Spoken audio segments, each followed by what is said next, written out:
sir. You're late, sir.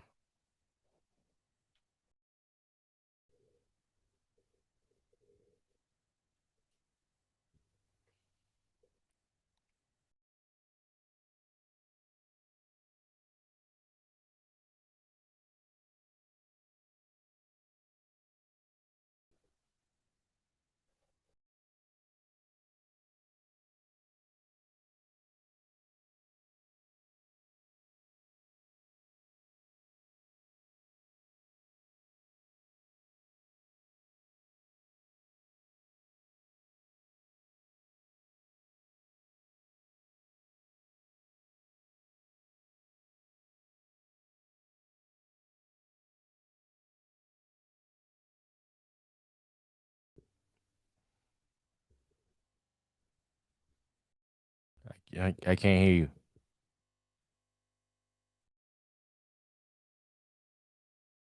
I can't hear you.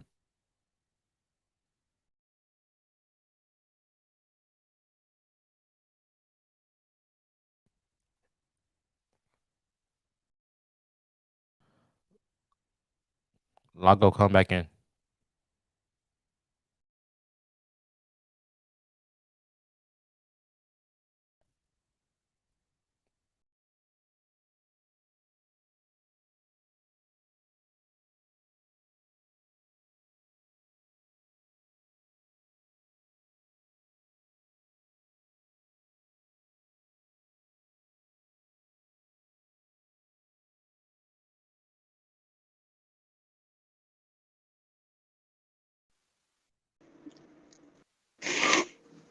Yep. Can you hear me now? I can hear you now. You're late, sir. You're late. I said I'm sorry, sir. I was cleaning. I was doing a lot of cleaning today. When you actually have a day Excuse, off, you're fine. excuses, sir. It's not excuses, sire. Excuses, sir. It's You're not late. excuses. I'm not late. You say you wasn't gonna be Sorry, late, so you're late. I'm here. I'm sorry. I fell asleep watching some old WCW. Why watch him out, sir? Watch him out. So sorry. I'm starting already. I'm You starting starting? You already. starting already? You starting already? Whatever. 10 seconds, sir. 10 seconds. Okay.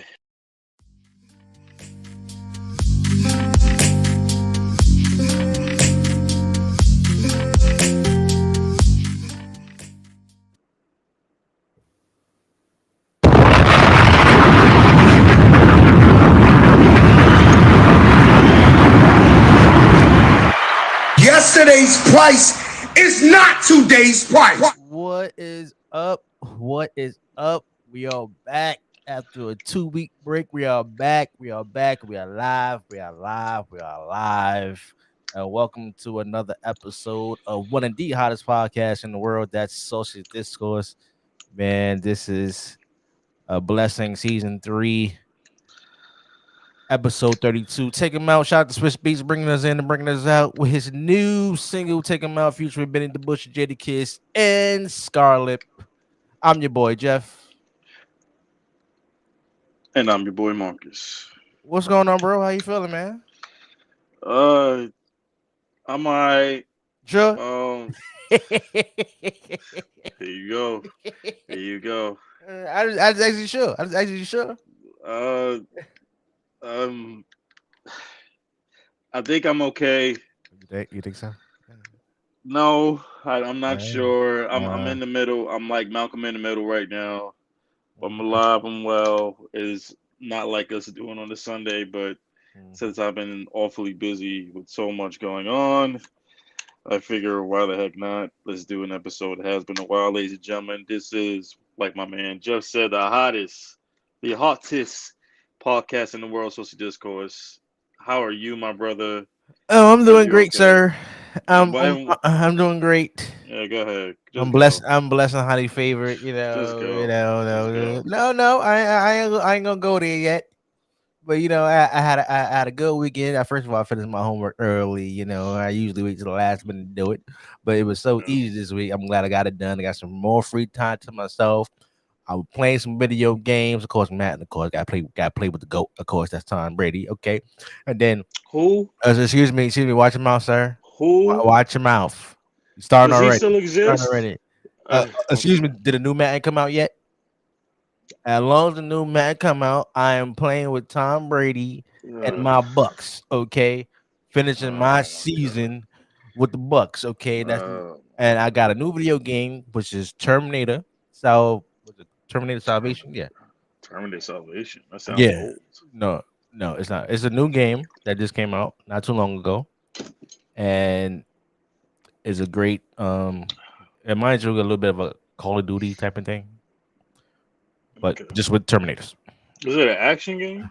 Yeah, it has a storyline I and seen everything. that. I think I seen it in an arcade. Or am I thinking of another Terminator? You probably talking about the classic ones. What is this one? Is Oh, that no, excuse me. PS4 Terminator or PS5? Resistance. Okay. Okay. Yeah, yeah, Okay, because there's a Terminator arcade game. I've seen that like a Dave and Buster's, so I was yeah. just highly curious. Is That's that probably. PS4 or PS5? I think they do have it for PS5, but I have it for PS4. Yeah, to get you to upgrade. Oh yes, it is Sunday. I know it's the Lord's Day, but saucy cheers to the episode 32. Jesus, we've been going hard. We've been going hard the last couple of months with these episodes. Yes, sir. We always working, man. Hmm. And we still got the audience still catching up to other episodes, so why not take 2 weeks off? Yeah. And we got a lot to talk about. And let's start with some basketball playoff season, ladies and gentlemen. Playoff season, and the first round is actually finished. So let's get into some recapping of the first round of the NBA playoffs. Let's start with the East.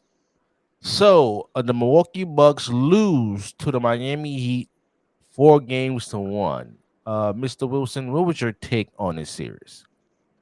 Why am I not surprised that you want to start it over with the Milwaukee Well, Bucks? it's the first game that comes on. No. You could have started with the West. It's the You first see, game. ladies and gentlemen, see this. You think the man think he's slick. What? You can't help yourself, huh? You can't follow. You damn right. You, Damn it. Give your just expertise. go What ahead. happened? Just go ahead. No, No, you just go go first. ahead. I asked you You want first, me to? sir. I asked you first. Uh, what happened? Damn it, Jimmy Butler happened. Jimmy freaking Butler happened. Mhm. I'm sorry, playoff Jimmy. Jimmy Buckets. I I need to understand something. Like, ladies and gentlemen, if Jimmy Butler played like this during the season, he would be an MVP candidate. True. He would. However, it's like this man has a.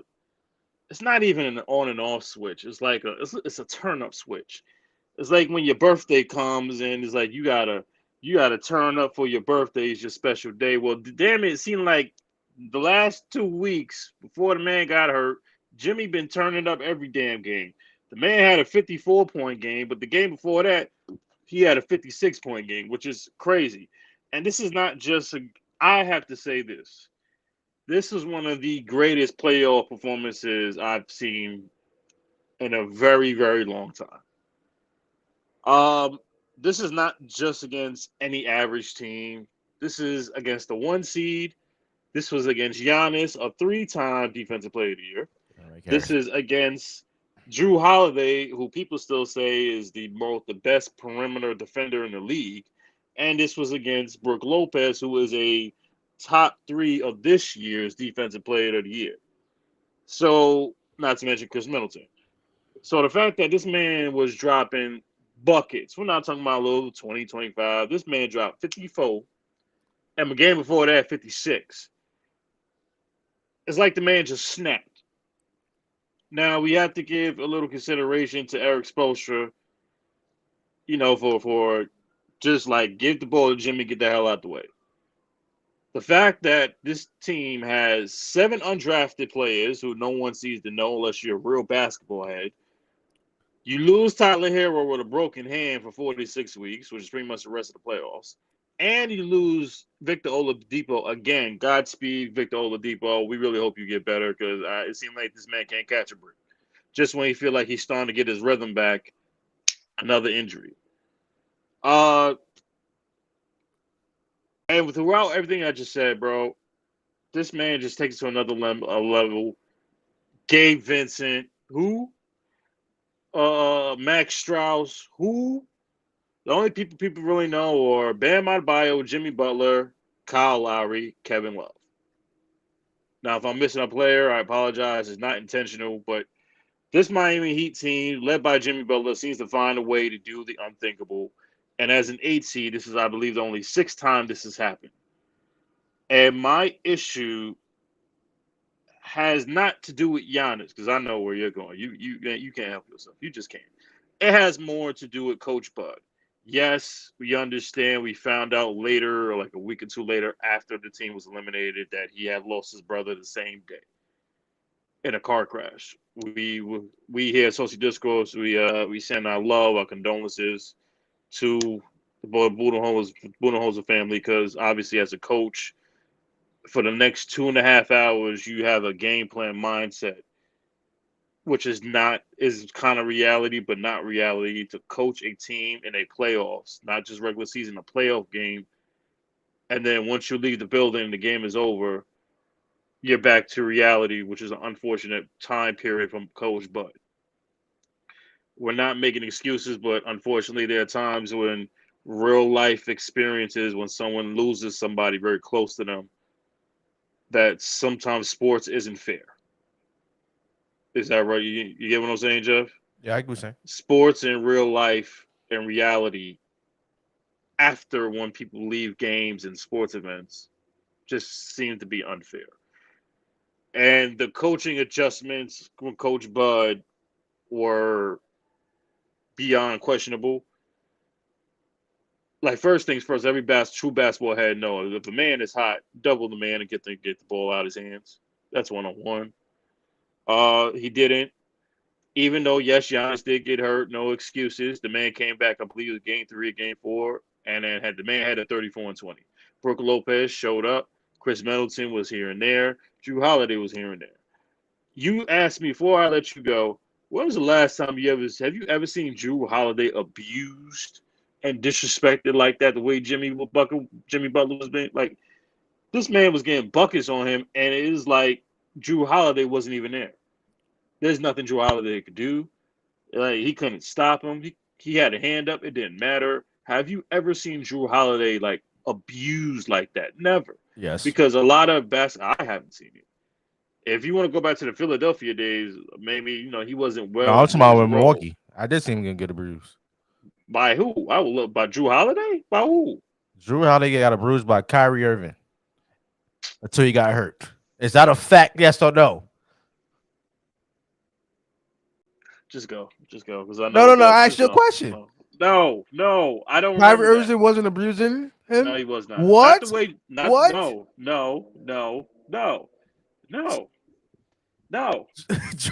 Drew Holiday was No. getting bruised by Kyrie Irving. Not the Drew way Holiday Jimmy was Butler was. Not the way Jimmy Butler was. Jimmy Kyrie Butler was Irving busting his was ass. embarrassing Drew Holiday No, he wasn't. until Kyrie Irving got hurt. Not in the way, not in the level that Jimmy Butler was. Jimmy Butler abused him in a whole different level. See, Kyrie's a guy, he don't talk a lot of Give me ish. an He example let the game of bruising. he let abusing is Jimmy Butler getting buckets in his face and talking shit coming back down the court, and then doing it over and over and over again with his hand in his face, and there's nothing Drew Holiday can do about it. That's getting his ass bust. See, Kyrie, he can do that by with his game. He don't need to talk Kyrie don't ish. talk shit. He let the game speak for itself, because everybody know what's coming. Jimmy just did this and was talking and backed it up the same entire time. And there was no adjustment. There's nothing Drew Holiday could do. There was nothing Giannis could do. Giannis has like the longest arms in the world, and Jimmy was still making buckets over him. Just like what happened in Game 5. Same thing. No adjustments. I understand what we just talked about with Coach Bud, but it seemed like he made no adjustments at all. He's like, well, it's just Jimmy Butler, and it is what it is. Nah. We understand the personal aspect of what I just said, but unfortunately, congratulations to Miami Heat. Jimmy has been Jimmy. Jimmy has been, I think, the best player throughout these entire playoffs. if we have to do a top five with these playoffs, this postseason, Jimmy Butler has to be top one, top three, one, two, or three, whatever numerical order you choose. Now go ahead and do Uh, what you do, because I know what's coming. First of all, kudos to the Miami Heat. Hmm. Have you noticed every time the Bucks play the Heat in a playoff series, the Bucks does actually perform well. I remember. Last time they played each other was the East Conference Finals. Remember in the and the same thing I'm in the talking about the bubble bubble. and in the Yeah, that's, bubble. that's what I'm talking about. The bubble, right? And wasn't like a year they played each other in the first round, a year later, and then Miami got swept. By the I Bucks. believe. Yeah, was it that year? It was like that year. They got swept one year But against the Bucks. I think it was a year after. It was the year after, right? Yeah, but that was a lot of key injuries and stuff of that, of course of that. But I'm just talking about the way the Miami defense is set up and They took it personal. the game plan. They took it extremely Um, personal. they don't actually perform well when it comes to Miami Heat, offensively wise. So you mean like they're pretty much a bad matchup? That's what you're saying. Miami defense becomes very elite when they play the Bucks because they put up these walls that Giannis can't get through. Because remember, Giannis is more of a charge. When he gets the ball, he got to go straight to the rim, charge, and they just put up these walls that causes offensive fouls, get him in foul trouble, Hmm. and make him take an awkward shots that he always can't make. So I give it up to the Miami defense and the defensive plan of actually um, stepping up to the plate to get the job done to go to the next round. Now, offensively, yes, Jimmy buckets. Um, like he told his team, hey, after that first playing game, listen, I'm here and don't worry about it. Everything's gonna be all right. And Jimmy Buckets is actually proving it. As of right now, Jimmy Butler got my vote to be if there was a playoff MVP, It'd be Jimmy. Jimmy Butler is right now the playoff MVP. Steph would be second. Oh, you think Steph would be second? Okay. Yes. Especially with Yeah, dude. that game I got. seven performance. Yeah, we gonna get to that. We gonna get Yeah, to that. yeah, yeah. We gonna get to that. Other than that, God don't like ugly. He don't like ugly, ladies and Here you gentlemen. go. Here you He go. don't like ugly. Here you go. Starting again. There you go. What happened to Giannis in the series? He Oh got my hurt. goodness. He got Oh hurt, my right? goodness. You Oh my see goodness. how the tables have turned when it Oh my comes to Giannis, the Greek freak with his cheating self, who should be stripped of an NBA title.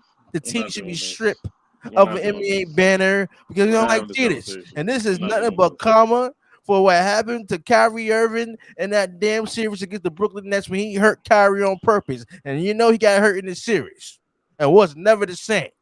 Okay, this is nothing but payback. Payback from that cheater Giannis. Okay, and oh, you want to be mad in the press because you want to be mad. You want to be mad because people's questioning was this the failed season. You're damn right it was the damn failed season because you have not been to the finals, sir. So the last time you cheated and they got there. And then you went, did you hear the reports? Did you hear the report? Oh, he had something to do with his coach firing. He didn't. He had Yes, he wanted him opinion. fired. He wanted Yeah. him fired before the Uh-huh. season even Uh-huh. started. Yes. Anybody should be fired is you. That man got you a ring, sir. Now who is going to replace him? That's the question. Who would be the right man for the job? I have the perfect answer. Who? Patrick Ewing.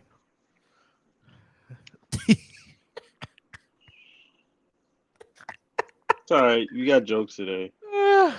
You got this today. You Is got Patrick it Ewing, today. is he You a got free it agent? today. Is he a free No, agent? no, he's not a free agent. Yes, he is a free agent. But he probably is. But he's got not fired at for the end of the day. Georgetown. Yes, I know he got fired from Georgetown. I don't need you. Why are you telling me that? I'm gonna say he's a coach candidate. He's not King. Like, no. What will he bring to that type of team? The same No, thing he what? brought to the Knicks. He got you out in the playoffs. He didn't get you to the promised land, but he got you in the playoffs.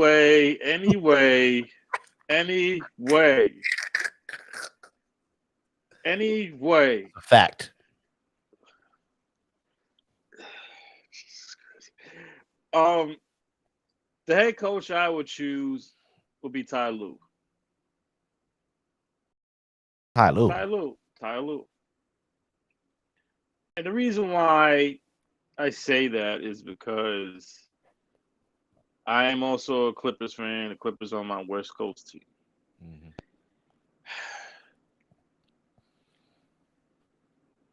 I don't know if you can trust the two stars playing together consistently because half the time he don't know who the hell is even going to play half the time. Mm-hmm. So if I'm Ty Lue and I see an ample opportunity, Hold on, I'll be back. Go ahead. Keep talking. Right. with an ample opportunity with a Giannis to reclaim his team, with a Middleton who is a free agent, ladies and gentlemen. Let's not forget about that. And Brook Lopez is also a free agent. Time is also going to tell, ladies and gentlemen, who the Bucks are going to resign. Both Middleton and Brook Lopez are upcoming free agents. And whatever the Bucks do, ladies and gentlemen, will be important for Giannis. Because Giannis is going to be on the backhand. So look, I already got my contract, but I want to see who's coming. Are you going to resign Middleton or are you going to resign Lopez? Because it looks like on that cap, they cannot resign both. So if you had a choice, ladies and gentlemen, between re-signing Brook Lopez or re-signing Chris Middleton, for me, I re-sign Brook Lopez. I don't re-sign Chris Middleton. Why? Because of the simple fact that Chris Middleton, as good as he is offensively and at times defensively, he has been hurt way too many times. And I like my players to be available, not available, rather than someone who has not been available. So in theory, I would take Brook Lopez. But in the future, I go with Ty Lue as my head coach. Ty Lue is top 2, top 3 best NBA coaches in the game today. Yes, everybody will say, what about Mark Jackson? What about Mark Jackson? Mark Jackson will always be a name until he ends up being a head coach again. We know that. That's a given. He deserves to be head coach. Jeff Van Gundy deserves to be a head coach. Phil Handy deserves to be a head coach. There are some other names that a lot of basketball heads do not talk about who deserve to be a head coach, but I think Ty Lue, with his style, would be perfect to coach the Milwaukee Bucks. That's just me. So do you think it should be like a trade thing? No. You know how they traded Doc Rivers from the from the Yeah, Celtics? I remember. I don't think it should be a trade. So you think they should just cut ties with Ty Lue and actually start over again, rebuild? The Clippers should rebuild. You have no choice. You don't know who. Do we know? Like, okay, quick question. So we gonna go. We on? Are you done talking about Milwaukee and Miami? Yeah, I'm done. Okay. I just don't like ugly. That's all. What's wrong with you? Get over it. I ain't getting It's over that. over. Get over it. I am over it. No, I'm saying it's get payback. no. It's Get payback. over it. It's payback, over sir. It's It's not payback for payback. Giannis did to Kyrie Irving and he got hurt. You are the only one walking planet Earth talking in this nonsense. No, sir. You're the only one. I haven't heard nobody else. You're the only one. No, I know plenty of people that actually felt the same way that Giannis did that on purpose to hurt Kyrie Irving people? because I want to have this conversation with these people. Because his point guard was getting his ass bust and he could not be stopped. Nobody on that any Milwaukee guard could not stop Kyrie Irving in that series until he got hurt. Okay, okay. And a lot of pressure was on Giannis because he haven't been to the finals. And for them to go up 3-1 and actually get eliminated in Brooklyn, please. Cheated. But anyway, go ahead about your stinking Clippers. Go ahead. Watch your mouth, sir. Whatever. Pandemic P. Is he all right? How you talk to him? How you talk to Pandemic P? How you have conversation with Pandemic P? Huh? It's playoff P. Yeah, I've been playoffs in a while, sir. Who, by the way, has a very great podcast. By the way, shout out to Playoff P, Jackie Long, Dallas Rutherford. That's good. That's a good podcast. So what is this and podcast? I'm shouting them out. What is this podcast? How to get eliminated from the playoffs all the time? What is it? Why are you such a savage today? What is wrong with you? I was saying. Have you woken on the wrong side of the bed? You good today? I'm good. I'm good. Sure? I woke up. Like what playoff P do to you? Excuse me. What has he done to you? Did he make you lose a bet like I did? I'm just pointing out facts. I never betted on. There ain't no facts. I want to Ain't say I no never did. facts. Leave the man alone. Anyway, I ain't never bet on Pandemic P. That's all I'm saying. Clippers lost to the Suns. I thought it was gonna go 7 games. I had no clue that Kawhi got hurt. I was still looking at. I'm trying to figure out what play, because let's be honest, Jeff. He was killing the. He was like he was a top player in the playoffs, the first 2 games, and then out of nowhere, the man he ain't playing no more. Steven Jackson pointed that out on the show with Matt Barnes. He actually know Kawhi and some people that's close with the organization, and he said when Kawhi was actually putting up the big numbers, he was playing hurt. He already had the torn meniscus or whatever you fucking call it. He already was playing with that already, and then he just actually tore it even more after having them high profile games. So hold up. So let me get this straight. So you're saying that was this did he tore his meniscus before the playoffs? Before the playoffs. So my question is, if the man had a torn meniscus, why wasn't it reported to damn near after he left, after he wasn't available for Game 3? Because it was minor. You got when it comes to a torn meniscus, that don't sound minor to me. That sounds major, even if it is a slight tear. A slight tear is a damn tear. We're talking about meniscus. That's one of the most painful medical staff. It was a minor tear. And it was a slight tear. Yeah, it's okay. Hold on, because remember, let's be honest. Some people don't know. Kawhi has his own medical staff. He trusts his own medical staff than he does the Clippers' medical staff. Mm-hmm. Same situation in that San Antonio. Same thing in Toronto. Mm-hmm. So his medical staff told him it was a minor injury. Okay. It was slight. So that's why that's why he played the 2 games, and then he tore it even more after scoring them high profile games. So that's why he was unavailable, and that's what caused the swelling in his knee, and he could not play. Even though he would have drained it out, it still would have long term had more damage on his knee. No, I get that. But I'm still trying to find like what was there like a certain play that he made that made it worse? Yeah, they really don't go into details like when he felt like he sometimes the players don't even know when they actually, have a slight tear like that. Right. They just know that they feel something, a little ting or something like that, and then they go get the X-rays and stuff like that. And that's why his medical staff said it was minor. That's why he was available for the playoffs. Here's my thing. So you're Coach Ty Lue. You're going through this all year, probably the last 2.5, 3 years. We've seen when playoff P got hurt. We've seen it when it happened. You're a coach, and it's like you don't know coming into the game what your roster is going to look like on a consistent basis. I give Ty Lue all the credit in the world because he got the team to the playoffs. That includes getting Westbrook in a free agent deal after he was bought out. That includes getting trade for Bones Highland. And then you're shuffling players left and right, just to compete a team against not just any team, the Phoenix Suns. We'll get to them in a little bit. And the fact that you're switching players left and right, and you don't even know as a head coach coming into the game what the hell you're having. Well, that's when they start earning their paycheck. The front office, the GM, and the coach, that's when they start earning their paychecks. You have to figure this shit out. Right. And I thought the Suns were at least going to win 2 games. I'll give them that. I'm sorry, not the Suns. The Clippers going to win 2 games. The fact that they didn't, and shout out to Norman Powell because he balled his ass out.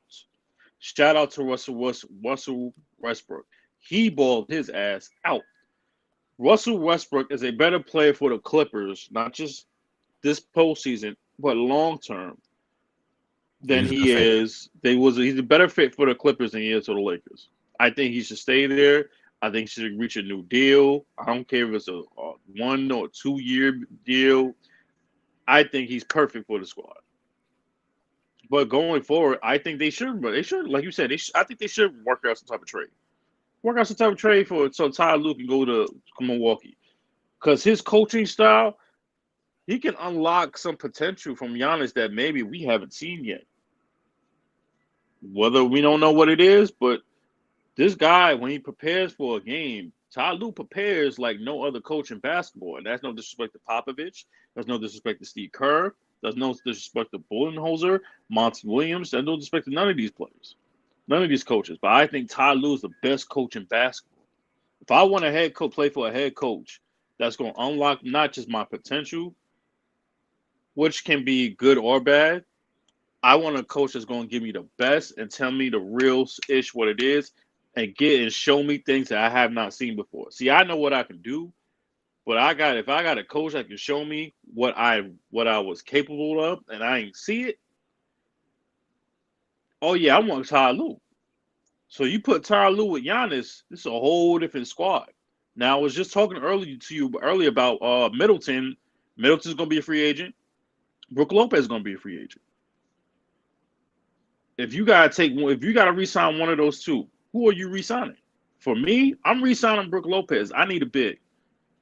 I agree. I need a big. I think they should. I'm re-signing him. Why? I told bro. Some people say, nah, you got to re-sign Middleton. Middleton is not always healthy, not 100% of the time. Availability is best to availability. No availability is best to availability, if you understand what I'm saying. Right. I take Brook Lopez over Middleton. Middleton will go anywhere else and be a fit on a contender. That's just me. So Other do you people think? Say otherwise. So you think should they go? They should trade Middleton because he's still on contract, correct? Or he's a free agent. Well, I think he's gonna be a free agent, bro. All right. So be a free agent. who should be Giannis number 2? It's gonna have to be Drew Holiday now. No, I mean like in the free agent market, should they go out and get another star that actually fits with Giannis? Or should they just sign with Brook Lopez and just keep everybody else? Well, you know what? I that's a good question. I don't know who's going to be a free agent other than I said Middleton. I know one person who's going to be a free agent who's going to be one hell of a hot commodity. That's Jaylen Brown. I have told you, Tom, and we'll get to the Celtics in a minute. I have told you because we're currently watching online live right now. We're currently going live, Saucy Discourse, and the Celtics are playing live. Jaylen Brown is going to be the best free agent. He's going to get a bag this year, whether it be from Boston or elsewhere. I agree. I think everything that's been happening with this past year with the whole KD saga and potential trade with him and Tatum, Jaylen Brown felt some type of way. Mm-hmm. I can tell you that I just have a feeling that didn't decline the offer. He declined the offer from the Celtics, right? Yeah, he declined the offer because it wasn't up to par. I told you last year, and here's the thing: if Boston doesn't want to chip this year, I think Brown is leaving. That gives ample opportunity because for the Celtics, if Brown leaves, yes, that'd be a hole, but they have the roster constructed to put pieces for Tatum. I told you last year, Jaylen Brown is a better postseason player than Jason Tatum. We've seen that history-wise. See, now last year when the Warriors beat the Celtics, who was the Celtics' best player in the NBA Finals? That was Jaylen Brown. You couldn't find Jason Tatum. When this past game was game 2, when Boston got destroyed Philadelphia by 25, 30 points. Jason Tatum was 1 for 7 with 7 points, bro. Your star player was with 7 points. Jaylen Brown has been their best player throughout postseason. And I'll probably get a Joe Pesci for what I'm about to say. So I know you may have to have your hand on the button. Jason Tatum is a NBA season player. Jason Tatum is not built for the playoffs. Jaylen Brown is a better postseason player than Jason Tatum. Get the fuck out of here! What fucking warming up? Get out of here! You only I basing this told on the you, finals.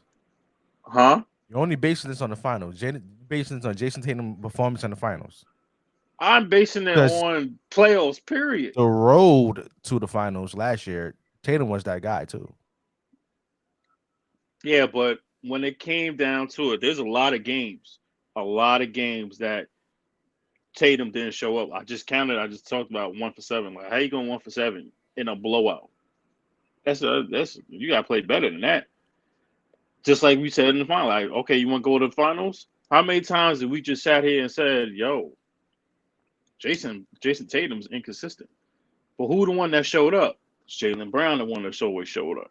He's the one that's putting up more points, more efficiency, field goals, threes, rebounds, blocks, shots, everything.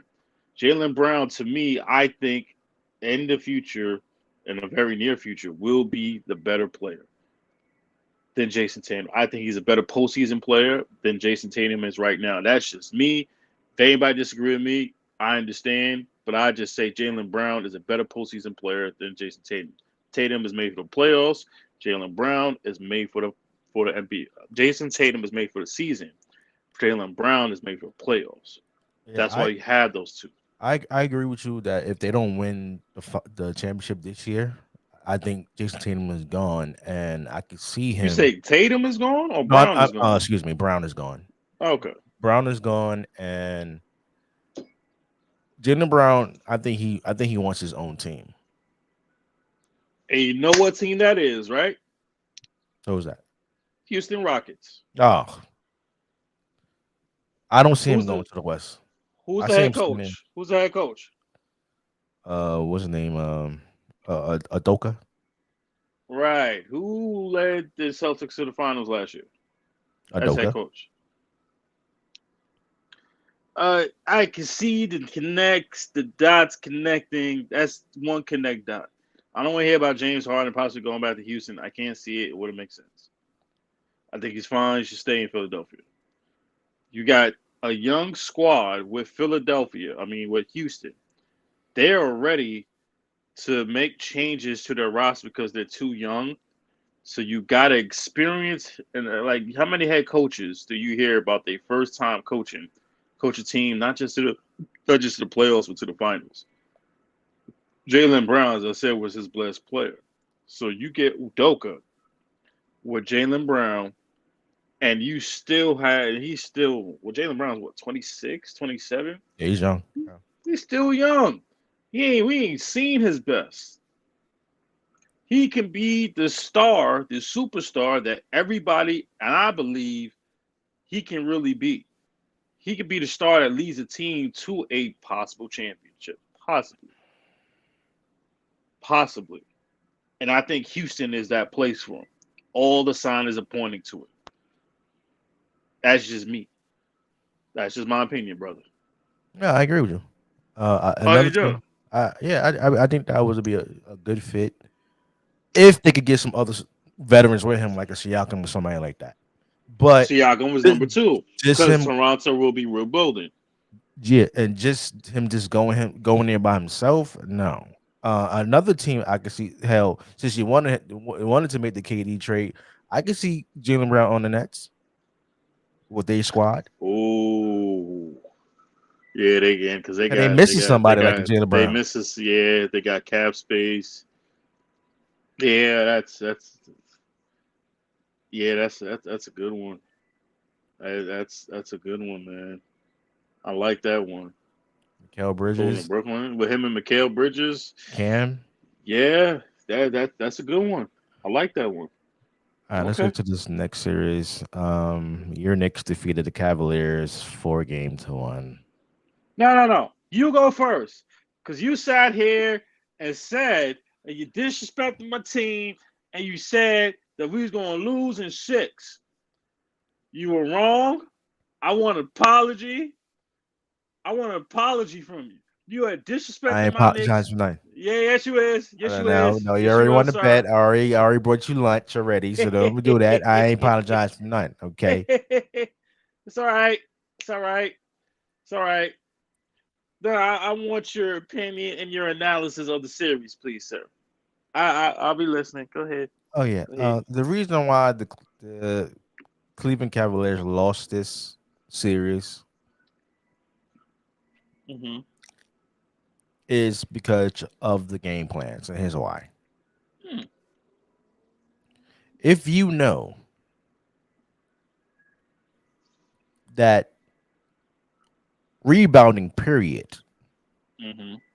in the first couple of games that you play is hurting you, Mm-hmm. especially offensive rebounds. The first game you had over 17 offensive rebounds. Mm-hmm. The Knicks had over 17 rebounds, second chance points. And half of them were by one So, person. so if you doubling a Randall, if you doubling a Brunson, you are actually putting your players out of position to box out and actually get the rebound. This is not the first time it happened in that series. It happened in the final elimination game.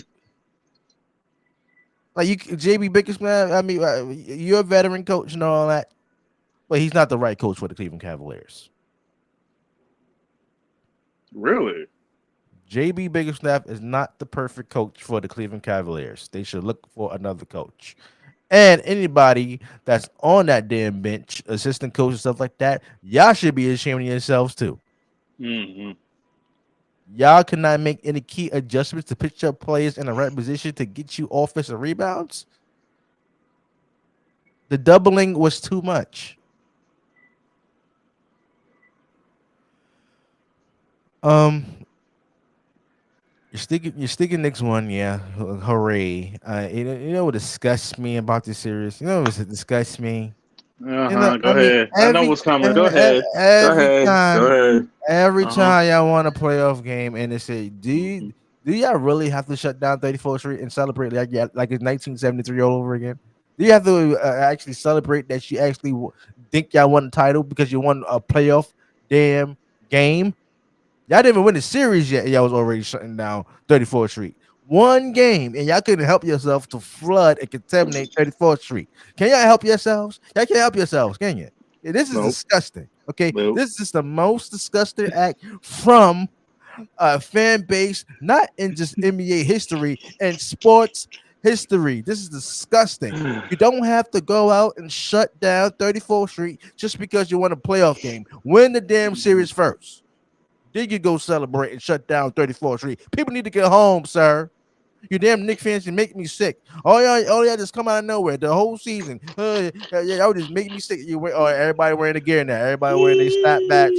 Everybody wearing their Letterman jackets. Everybody wearing their jerseys at work. Everybody wearing the orange and blue Nikes and stuff like that. Going around the office like, yeah, we're in the house. New York in the building. New York in the building. Oh yeah. Finally, you won a damn playoff series, and since a decade ago. That is pathetic. That's number one. Number two, what is so disgusting about the whole Knicks winning this damn series? Now the old legends are starting to come back.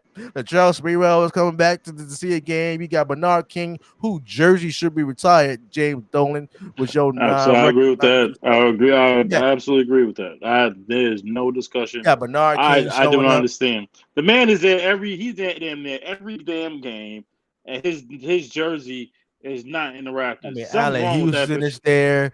Patrick Ewing finally show up without getting kicked Yeah, out of the Garden for once. watch your mouth. Watch your mouth, sir. I mean, who else is there? Yeah, Allen Houston and John Starks. You know his Mhm. his Watch your mouth. damn Watch your mouth. Watch your mouth. his non-struggling game seven. So Watch your he mouth. over there clapping. Who? That's the first That's one. right. If you want to ban anybody from Man's Square, it should be John Starks. Okay, y'all was so mad that Pat Riley showed up, and all the Knicks fans was upset. Oh Well, my I god! get to his Oh, ass who? later. Oh Well, I'm my gonna get god! to his ass later. You I'm watch gonna your get to mouth that about the shit great later. Pat No, no, Riley. no, no. You I'm watch your waiting. No, mouth. I'm You gonna watch get your to that mouth. shit later. I'm You so watch your glad you mouth. brought that up. No, hell no. You You watch your mouth. started it.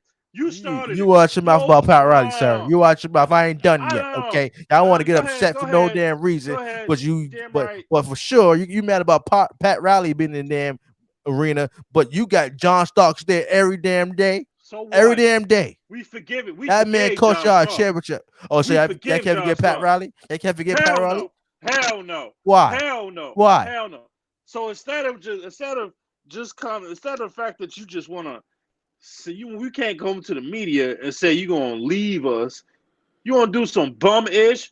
and send it in the piece of mail and send it in writing Damn right. and send it in writing on a typewriter saying, "Oh, I'm resigning from the Knicks. Get the hell out of here." And Damn you right. just merciful, and you just gonna walk in the building like shit was all cool. Yep. Like, oh, this Knicks man Yep. forgot. We I ain't deserve forgot it. about that shit. We ain't Deserve it. forgot about that shit. It's on site, Pat. Right? Nah. And what Pat, happened? we thank you what you Oh, did for us, but nah, man, we don't forget. That y'all is deserve it. unforgivable. Y'all He should deserve be it. sitting outside. He should be on 34th Street with the rats.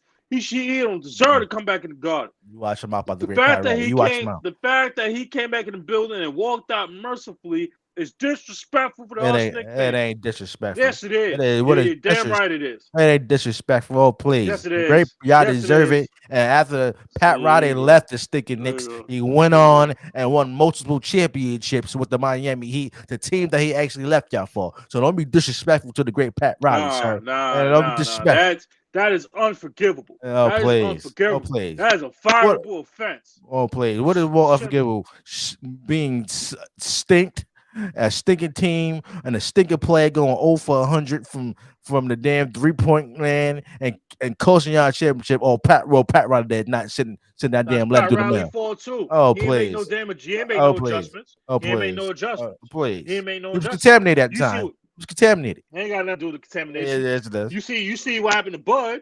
Unfortunately, he ain't made no adjustments. Unfortunately, now he's gone. So Pat Riley didn't make adjustments. He decides instead of getting fired, he decided to send in the typewriter and just said, "I'm gonna leave New York. I won't be a head coach no more." Oh hell no! You should be allowed back in the building. You should be downstairs with the rats and the train station. Excuse me. He And stayed 2 years. no, so what? So what? Oh, So what? he said a year after y'all lost the championship. He was there for So 95, sir. what? So okay, but he still left us like the dirty, slick, backhand Should have dog left. he is. No, Should have left. see now you got me fired up. Now, nonetheless, back to the series at hand. See, you deserve this. You why? Because people like you, people like others, has sat here disrespecting my team for so long. Do you know why that we parade on 34th Street every single time that we win a game? You know why? Because we needed to. We need That to let stink. this shit out. Now watch him out. You know And why we watch need to do tonight. it? Because we need to let it out. We need to let it out. Because we don't have it. We gotta have it every single chance we get. You know why? Because we don't know when it's coming. We don't know when it's coming again. Every single time. Hey yo, Spidey, don't you wish you come to the Knicks? Nope. Don't you wish you come to the Knicks? He should have been a Knick. But Nope. then you know what? We had to bust his ass. The reason why the Cavs lost because they ain't had no bench. You're correct about that. It should be ashamed. Bickerstaff he shouldn't be fired for it. He shouldn't be fired for it. That's going a little too far. But the man ain't had no bench. You had what? Jetty Osman. First of all, you should have kept Kevin Love. Maybe I would have made some type of difference. Now we got to deal with him in Miami, and that's a whole different conversation. Nonetheless, you should have kept Kevin Love starting off the bench. You got Jetty Osman, Ricky Rubio, Isaac Okoro, Lamar Stevens, the Dean Wade. These are just they're not rotational players. They're like bottom of the bench. What were they going to do against Obi Toppin Obi or Teller. Derrick Rose? Obi Toppin, Teller, sir. Obi Toppin. It's his name. Stop disrespecting my man's name. I My man from understand. Queens. Obi My Teller. man from Queens. He's from Toppin. He's from He's from Queens. Marbury, sir. He's from Queens. He's from Marbury. He's Aunt from May Queen or Marlboro. No, he's from Mayberry. why you so disrespectful? Why you so Opie disrespectful? Teller. Bro? Opie Teller. It's Obi Toppin. Toppin. He's from Mayberry where Aunt May and all them that. A-Man and Peter Parker and all them. So they're all in Astoria. So you being disrespectful to Queens now. No. I'm talking about what's that old TV show? What TV show? Andy Griffin. That's Aunt May and them. Opie Teller. Ron. Well, that was Ron Howard. Anywho, Ron Howard's character. You're so disrespectful. We deserve. You know why we parade the streets? Because we don't know when it's going to happen again. You understand? We don't know when it's going to happen again. So we got to take and live every single win as if it's going to be our last. Okay? Sad. So you can continue hating. We have moved on. You have lost one bet. God help you if you lose another. Oh, I ain't gonna lose this one. We get to that in a minute, but let's go to the next playoff series. Go New York, go New York, go New York, go New York, Watch them out. go. Sorry, get a new song. No, we don't need a new song. We're good with the That's song we got. at least put It's some damn new timeless. players' names in it. I mean, you Now, still got Charles Oakley and everybody in the damn song. that's right. So what? So what? The Sixers defeated the Nets. Sweep 4-0. What was your thought? First of all, before you continue, you deserve Joe Pesci. You sat here and said the last episode that was going to go 7 games. You didn't know. You played Joe Pesci. What was the reason why I said that? What was the reason why I said that? Because of James Harden. Because you know what he's going to do. I mean, you seen it now. You seen it now. It was a sweep. It was a sweep. It was a sweep. Give yourself a Joe Pesci. I ain't getting myself nothing. Yeah, get your own soundboard. I will not continue this show until you give yourself a Joe Pesci. Get your own soundboard. No. I got yours. That's all I need. We a team. It ain't about just you. Get the fuck out of here! What fucking warming up? Get out of here! Go ahead, I still can't believe you said the Brooklyn Nets and the Philadelphia 76ers is going to go 7 games. In what world? In what world? It was a sweep. Okay. It was a sweep. Okay. It was a sweep. They got the broom. You know, I just realized, ladies and gentlemen, that's 2 years in a row. Brooklyn got swept. Watch them out, sir. When's the last time that happened? Oh, that was with Kevin Durant. Oh, that was with KD, Kyrie against Boston. That's back-to-back years they've been swept. I'll be back. I'll be back. Keep talking. I'm sorry, ladies and gentlemen. I had to let that out. It's been back-to-back years, NBA seasons, that Brooklyn got swept in the first round. Oh, y'all thought I forgot. With KD getting swept by Jason Tatum, Jaylen Brown, and the Boston Celtics 4-0. That was with Kevin Durant and Kyrie Irving on the court. So-called 2 of the best unstoppable teammates duo of all time. Ain't no way. Ain't no way. Ain't no way. Oh, we forgot they got swept. They got the broom not once, but twice.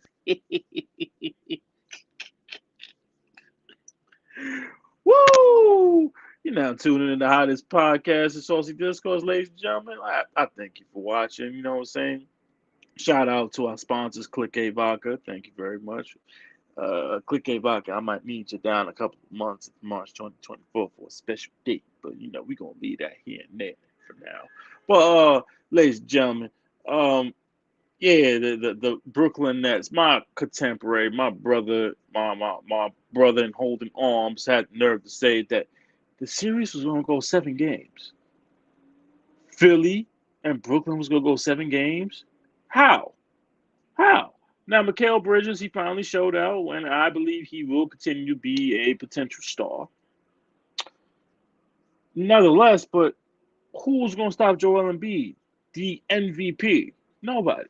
Who was going to stop, I don't want to say James Harden, but who's going to stop Philadelphia, period? Nobody.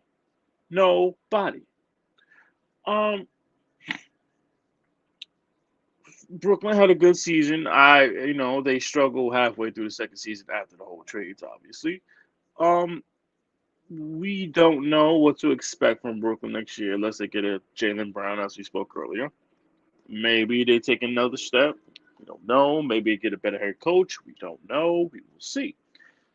But you can't tell me that my brother to my left will sit here and say it's going to go 7 games against Philly. No. Watch them out, sir. You watch them out. No, they got swept back to back. Yeah, watch them out. That was with they lost to no one seed last year, sir. And what happened? They got swept back to back. Yeah, whatever. Wait. The so-called best player in the world. What's that? Go ahead. Well, I want your analysis. What you thought it came to your intelligent mind, and I'm not saying that in a disrespectful way. What came to your mind to think that this game was going to go 7 games? Was it because James Harden, the guy that got traded, that wanted out because Kyrie was kicking his butt in practice, and he felt some type of way, so he wanted out, and he wanted to leave your team. No, that has nothing to do with it. I'm just going about the strict history of James Harden in the playoffs with his up and down having self. We see it in there right now. We seen right now already in the second round. Okay, you had a good game one, 45 points. Okay, and then now with the last couple games, you stink. You stink. So I was just basing it on It's that. 2 games. It's 2 games, sir. I was just basing it on that. That's all it It's was. 2 games. It's just 2 games. It's Okay. well 3 games now. It's 3 games. This is game 4 now. It's 4 games. I'm sorry. It's 4 That's games. all I was just saying. That's all I was saying. All right, go ahead. I still want. So you just base off a whole series on one player. Exactly. Well, not only were you wrong, but they got swept again, just like Okay. they did last year against the Celtics with James Harden, with KD. That was on the beat. That was on the beat. They got swept, sir. Doesn't They matter. got swept. Doesn't matter. How it don't matter. You said it was Doesn't 7 matter. games. You said it's 7 games. Okay. I mean, Apologize. I ain't apologizing to to the nobody. Saucy couple. I ain't Apologize to the apologize Saucy for nothing. I ain't apologize for nothing. You ought to be ashamed of yourself. Anyway, the Celtics defeated the Hawks 4-2. Any takeaways from that series? It should have been. That should have been a damn sweep. But I'm glad they got Trae Young out of there. You're a hater. No, I'm a hater. Yeah, I am a realist. yeah. We ain't got no love for Trae Young out here. We know that.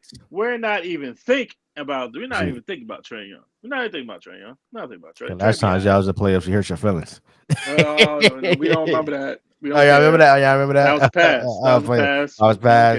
We don't care. Yeah, we don't care. Whatever. We don't care. Tomato, tomato. We don't care. Nonetheless, Boston. I told you last year about Boston. They are the type of team. It's like one game they look exceptionally well, and then the next game you're like, who the hell are the Boston Celtics? What is their identity? When you look at every NBA roster, look at Philly, for example. What is their identity? Their identity is you give the ball to Embiid. I still don't know what Boston's identity is. Is it getting stops on the defensive end where you got Smart, or just jacking the threes all day long? What is their identity? Boston at times they want to. It seems like everybody wants this Golden State formula, and they don't seem to follow it because everybody is not Golden State. Sometimes it's okay to take a mid-range shot. It's okay to go to the post. It's okay to go to the free throw line. You don't need, unless you're wide open. Yeah, shoot threes. Cool. It's okay to take twos in the NBA. It's okay. It's not sacrilegious. You know what I'm saying, Jeff? Yeah. Sometimes Boston, one game looks great, and then the next game, like as we're seeing currently because it's live, they're getting their ass kicked because they shooting too many damn threes. I like Marcus Smart. Number one, stop flopping, bro. Come on, man. Stop flopping. Stop flopping. Enough is enough. Like right now, it's live. Tatum has no points. Is already 0 for 5. See what I'm talking about? Consistency. Jaylen Brown, 12.7 rebounds. I got number 8. Trying to tell you. But nonetheless, Celtics should have swept the Atlanta Hawks, who, by the way, had no business being in the playoffs. Yeah, no business being in the playoffs. None. You get a coach. Let me ask you a question, Jeff. When's the last? Why are there so many coaches getting hired mid-season now? Because Quinn Snyder got hired mid-season. Why does that happen so? It seems like it's happening a lot more than usual. Because the draft is coming up. Yeah, but it's mid-season though. No, it's not mid-season. Quinn Snyder got hired mid-season. Remember they fired Nate McMillan? That was mid-season. Oh, you just talking about that situation?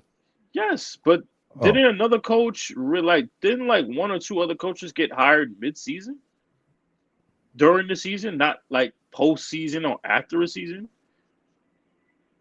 There was like two other coaches. I don't recall. Yeah, I think there was like one or two coaches got hired mid-season. I think Ty Lue one of them?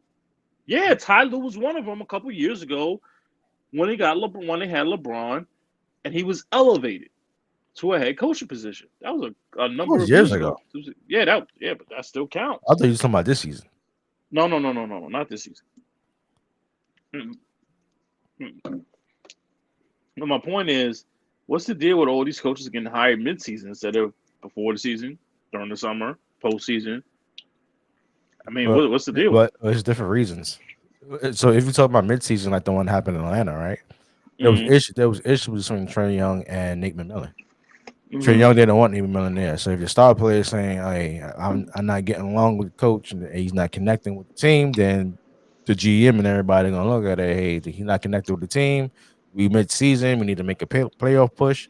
They got rid of Nate McMillan, so that's why they hired that guy mid season. What's If the we talk about, difference? wait, hold on. So if you hire somebody in Houston, like a their season's already over. So they getting ready to hire. They already hired a new coach, and they getting ready for the draft and what all season moves they're gonna make. Correct. So that's the So, difference. what's the difference too between the coaching style of Nate McMillan and Quinn Snyder? No, I he understand. just there to fill in until they look for a real, I want to say a real candidate, but a little more a more guy that actually fits of what they want to do. So Are he you talking just about there. Quinn Snyder? So Quinn Snyder's not a full-time head coach? Because I No, thought he signed like a 2, 3 year deal. yeah, but everybody knows that could be taken away in a heartbeat. He just there So, for now okay, to see how okay. things is gonna go. Mm, Remember Mike Brown was a coach for like he signed a big deal with the Lakers and he actually right. got Yeah. He was gone after 5 games after they yeah, didn't win a game. That's when exactly. he had Shaq. I'm not Shaq. That's No, when he had Kobe, Gasol. yeah, Yeah, Kobe, Gasol, I believe D'Angelo Russell. They went 0-5. And Kobe had like the death stare. God rest his wonderful soul. And then the next day, Mike Brown was fired. yeah. I It's, had that. it's all That about it's all about how you connect with the coach. He signed like a 4 or 5 year deal, so they brought him out his contract and fired him. It's the same. The same thing I can happen yeah. with Snyder as well. He could sign a 2 or 3 year deal, but at the end of the day, it's all about how you connect with your star player and the rest of your team. And as of right now, he won. He got him to the playoffs.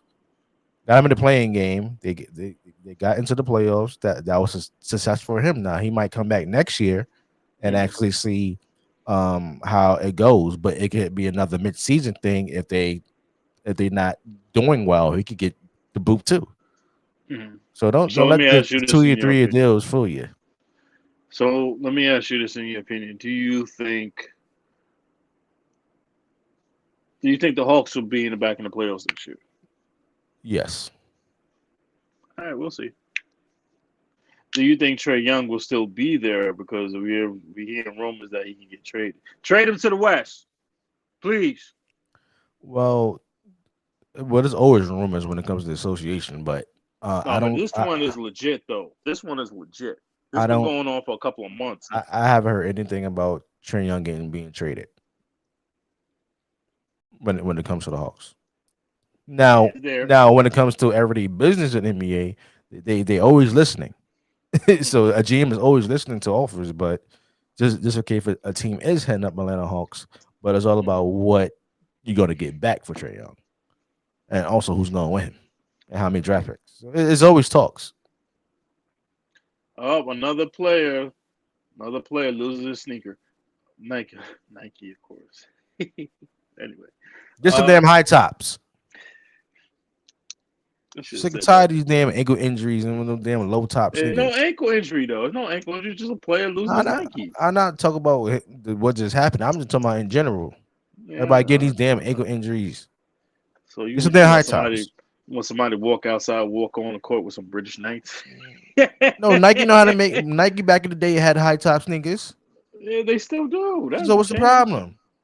James Harden turn it up. He turn it Who up. cares? Somebody cares. Watch your mouth, sir. Watch your I mouth. ain't watching Watch your nothing. mouth, sir. Watch your mouth, Uh, sir. Watch your second mouth. round, Oh, he second got he round. got 18 already. Oh shoot. About He got time. 18 points. About time. The last two This is games he not had about 20. time. Oh, now you being disrespectful. No, I'm just saying. I'm Mm-hmm. saying the fact. Mm-hmm. Anyway, since we're talking about the Celtics and 76ers series right now, Boston leads 2-1. Who you think is going to win the series? How many games?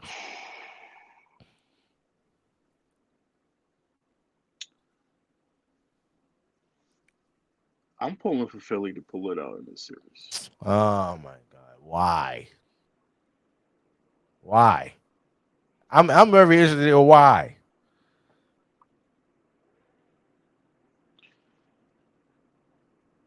Because I see the difference in coaching styles between Joe Mazzulla and Ime Udoka.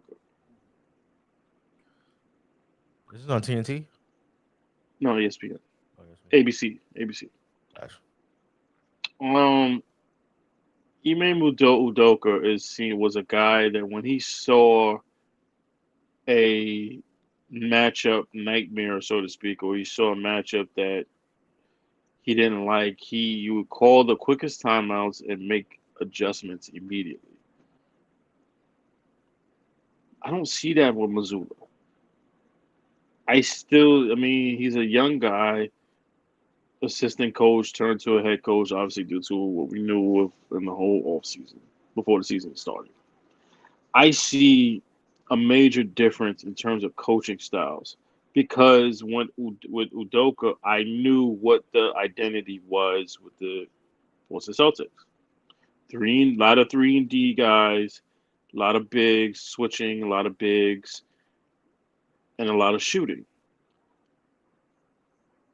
This coach, I don't see what the identity is because it's not consistent. I think that Doc Rivers needs this series, and I believe he will get the series more than any coach in the NBA. He has talked up a big game and pretty much got the vote for Embiid as MVP, which is well deserved. Well deserved for. I mean, the man.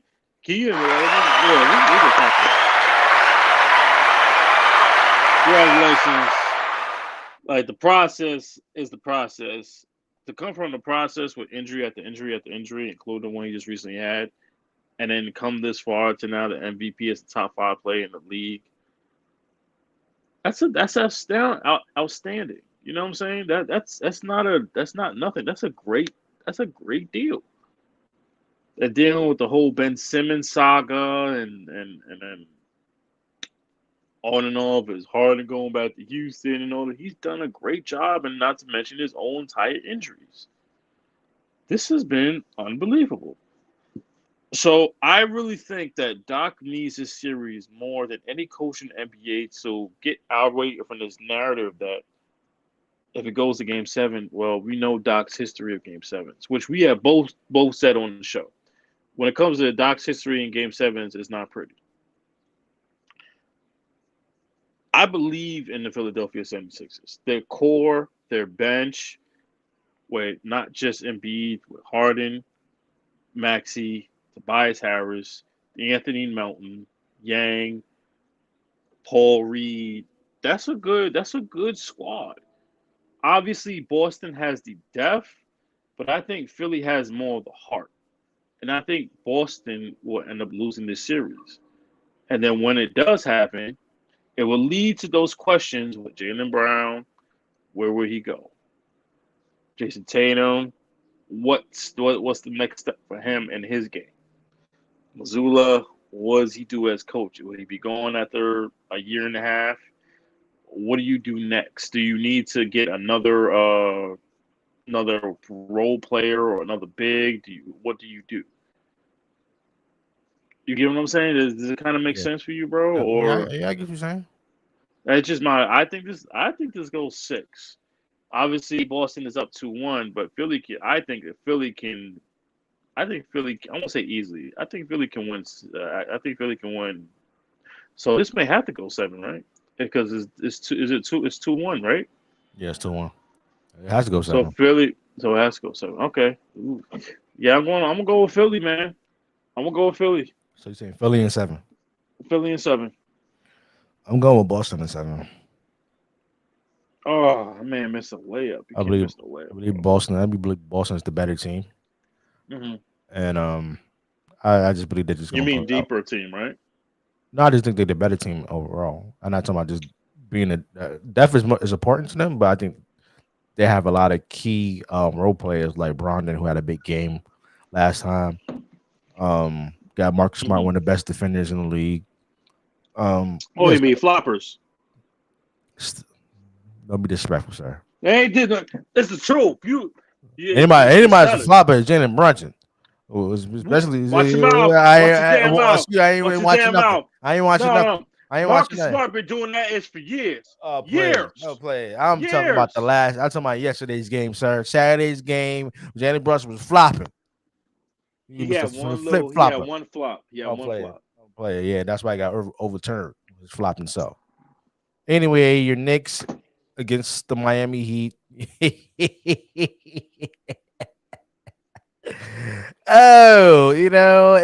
Miami is up 2-1 after losing Saturday's game. When is the next game? When is the next game? Tomorrow. Yes, it's tomorrow in Miami. Oh, my overall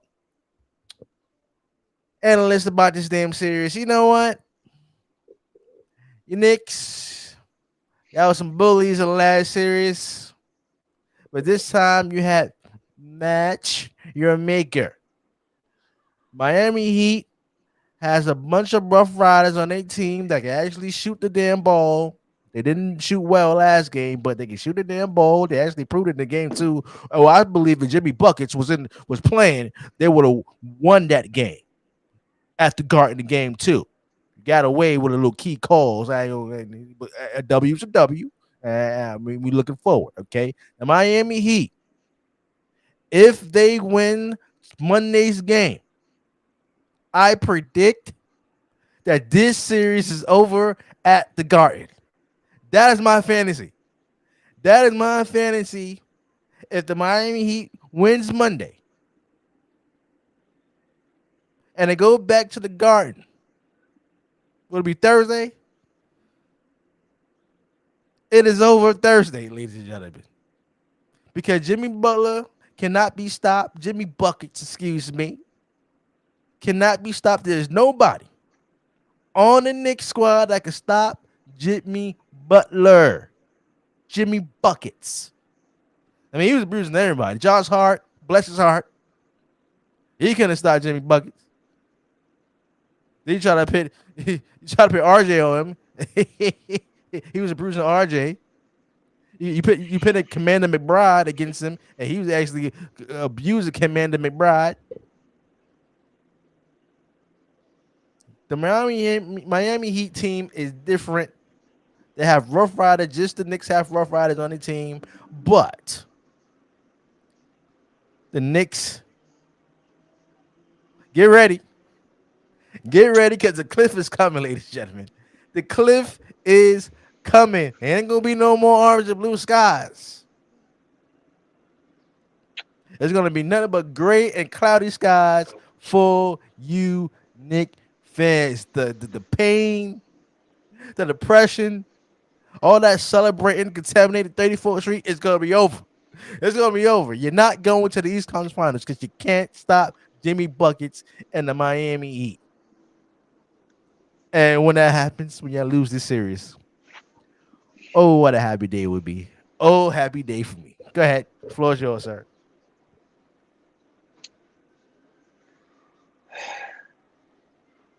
I know you're worried. Hey, look at his face. If you watch it on YouTube, Facebook channel, Twitch, look at his face. He's worried. That's a worried face right there.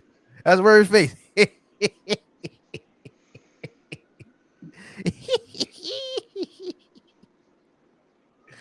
Where my drink at? One thing I will not do is let you steal this joy and take this joy away. But I must be honest, I am concerned. I'm officially concerned. And I got some shit to say. I can't take this shit no more. Julius Randle, what are you doing? It's bad enough. You shoot 4 fucking 17 from the field. 4 for 17. Yeah, okay, you got 12 rebounds. That's what you're supposed to do, bro. That's what you're supposed to do. Stop shooting fucking threes like you are Steph Curry or Carmelo Anthony. You're not. You ain't. You never have, never will be. You ain't Melo, bro. Get your big ass in the post and bully these motherfuckers. But you know, that's not it, man. You know what disturbs me the most? You went 1 for 5 from the free throw line? 1 for 5. 20 fucking percent. 20. Get your head in the fucking game. You're playing worse than you was in the Atlanta Hawks series. You're shooting 38%. Get your fucking head in the game. You better play your ass off next game. You better play your ass off the next game. And if you don't, so help you God, we will destroy your ass to the masses and pray that you get traded. It's bad enough we lost quickly. Bad enough. Mitchell Robinson, catch the ball. Catch. Stop having fucking butterfingers every time you're at a catch down in the post. You got big hands. Use them. Hey, Tibbs, how about you play Derrick Rose? Play him. You got all that experience in the playoffs. You got a former MVP just riding in the bench. Play him. You got Evan Fournier on a $78 million contract. Play him. Stop running plays, but Obi Toppin on the top of the fucking field, on the top of the court, shooting threes on the top of the key. You're not that, bro. If you shoot in the corner, you be better. Better percentages are from the corner. Hey, next. Unless you're open, go for the 2. Why the hell you gotta shoot 35 threes? You only hit 7. You're not Golden State. God damn it. Oh, hey, Tibbs, also, if Jimmy is getting hot, how about you double him? Double him. Stop letting these bums, these unknown outdrafted players like Strauss, Gabe Vincent, grab the 3. Grab the goddamn 3. Bam is going to be Bam. That's fine. I'm cool with that. But God damn it, guard the goddamn 3. I ain't never seen all these damn players before. Half of Knicks fans and NBA fans don't even know who Max Strauss is, don't know who Caleb Martin is, don't know who Gabe Vincent is, but they're gods in the goddamn garden. Gabe Vincent, 23 points. Caleb Martin, 22 points. Who? Guard the goddamn 3. I swear everything I love. If we lose on Monday, you thought the rain I had this time was bad? Oh, it's going to be worse. I'm calling people to be fired. I'll be damned. We need to win tomorrow's game. It's bad enough quickly went down. But now, Tibbs, you got to play Fournier. You got to play Derrick Rose. Get some more experience. Stop playing these McBrides and Grimes. You got experienced players and MVPs. Play the motherfuckers. It's Derrick goddamn Rose. Get the man some damn run. The man deserves it. For crying out loud, you played him damn near 50 minutes a game. You got his ACL torn. We should have took him out the game the first fucking time he won his MVP.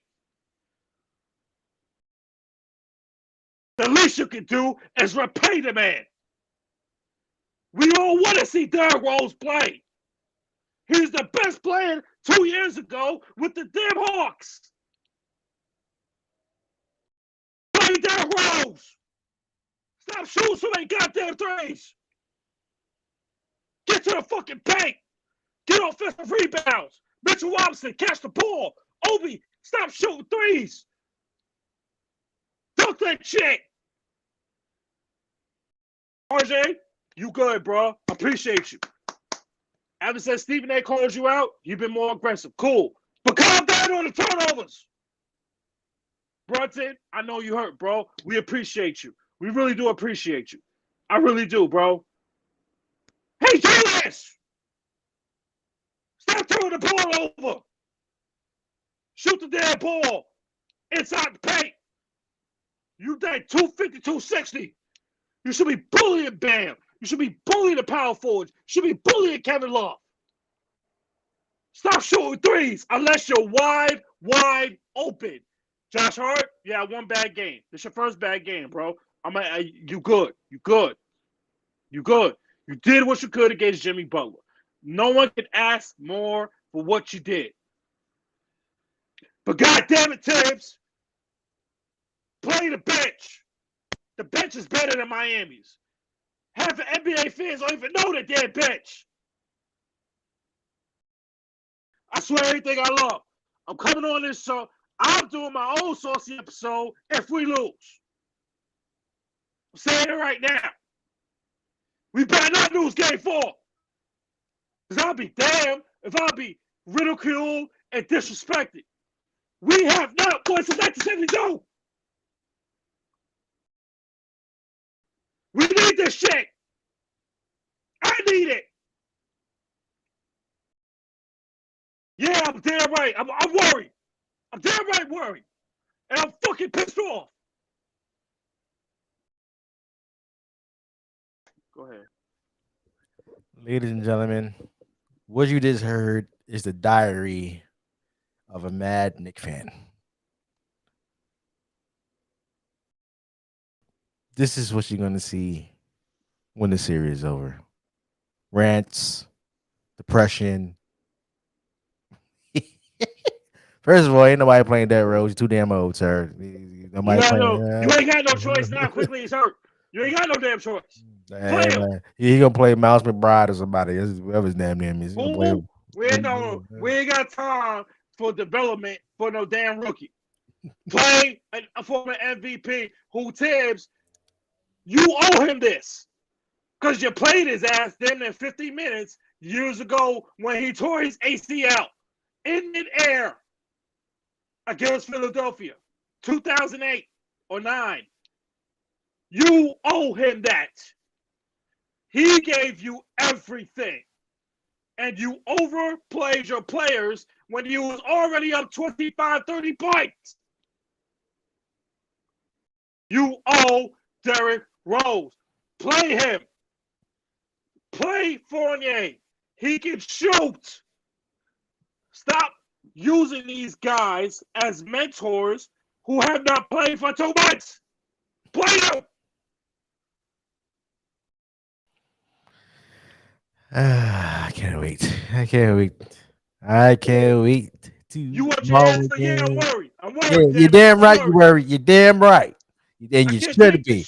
All that smack talking y'all been talking since I beat Cleveland. I don't want to hear it. Y'all deserve everything that is coming towards you. And I told you, the more forward y'all get in the playoffs, the bigger the heartbreak is going to begin. You're starting to see it right now. You're starting to see it, ladies and gentlemen. You're starting to see it right now. He's worried. He is worried because the Knicks has not won a championship since 1973. They haven't been to the Eastern Conference Finals since 1999, which was a lockout season, and that's the same year they're lucky Michael Jordan to come back. He actually retired. Because I believe if Jordan would have came back in 99, he would have won his 7th title and beaten the San Antonio Spurs with Rodman and the crew. And that lucky fairy tale playoff season the damn Knicks had in 99. Lucky.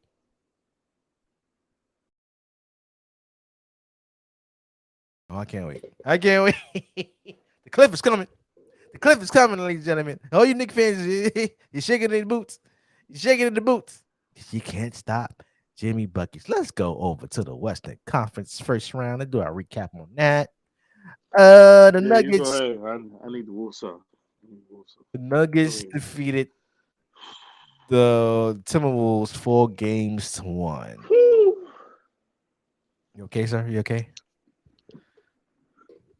I feel Right. better. You feel better I now? feel You better. got it out? I feel Got better. it out? Got it out. Got it out. I got it out. Uh-huh. I'm sorry. Saucy Discourse Nation. I apologize. But it was needed. God damn it was needed. Go ahead. My take on the series, I already knew that the Nuggets was gonna win this series. They didn't have much going on. Timberwolves had nothing much going on. They were just too outplayed. They was just there to be there. Let's They just were, put it they like were that. just there to be there. It was. They was just there to be there. It's not It really was, take it away was from the series. It's just like it wasn't enough. no. First of all, you put it like this. Timberwolves are absolutely lucky to be there, but they shouldn't have been there. Should have been Oklahoma City or the Pelicans. Let's just be frank. With the exception of the only guy that actually showed up in that on that team, on that roster, was Anthony Edwards. That was it. Where was Karl Anthony Towns? Oh, he got fouled out. Where was Rudy Gobert, the guy you traded 5 first-round picks for? Nothing changes from the shit that he had to go through in Utah. Why? What is that, ladies and gentlemen? You can't play him in certain situations. A, too much foul trouble. B, he does nothing but grab boards and occasionally play defense. He cannot guard faster players. He cannot guard shooters. He cannot guard outside of 10 to 15, past 10 to 15 feet toward the paint. This is another mistake in the miserable franchise that is the Timberwolves. If it not worth for an Anthony Edwards or at times a Karl Anthony Towns, you guys would be shit. Shit. You're lucky you're there because you barely beat Oklahoma City. And if it wasn't for the other team that y'all lost to the Lakers, and you should have lost to Oklahoma City.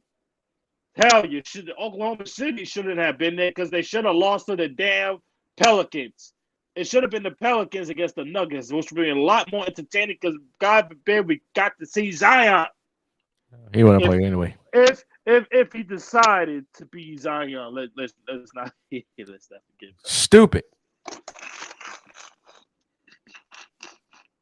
What you say? Stupid. It was stupid for Zion to come out and say, I haven't been Zion. You haven't been Zion since you left Duke. I'm 99%, but that other percent isn't Zion. And so who are you? Who are we talking to? Gotta go and find your own damn self. Oh my Stupid. God! In all seriousness though, I forgot Denver had a first round game. That's how fast it was. That's how fast it was. They were just lucky that they got. If Anthony Edwards doesn't hit the game-winning shot, this is a sweep. The only reason I watch Minnesota Timberwolves basketball is because of Anthony Edwards. And I've been saying it on this show for the past 2 years. You need to get rid of Karl Anthony Towns because he has the same exact problem as Rudy Gobert on your team now. You can't play him in certain quarters. You can't play him in the fourth quarter. When you're playing against Karl Anthony Towns can't rebound. You got to rebound and Gobert, but you can't use him in certain situations because they got nothing but shooters because he's not coming out 15 to 20 feet on the floor.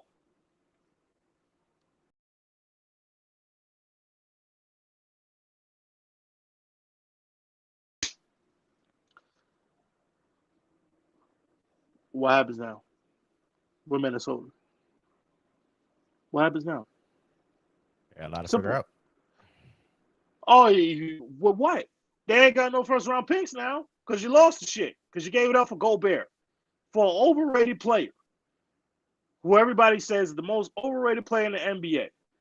Everybody has seemed to up their game and improve, with the exception of two people: Rudy Gobert, Ben Simmons. Both of them are stealing millions of dollars from the NBA for not improving their game. I mean, Gobert doesn't even have a post hook, for crying out loud. It's the same old ish. You ain't got no post game. You ain't got no hook. At least Dwight Howard got a ring, and at least at some point, form of fashion, shot a couple of threes, and at least added a post hook to his game. At least. Rudy Gobert ain't done shit. Yep, facts.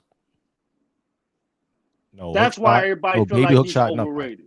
We don't care.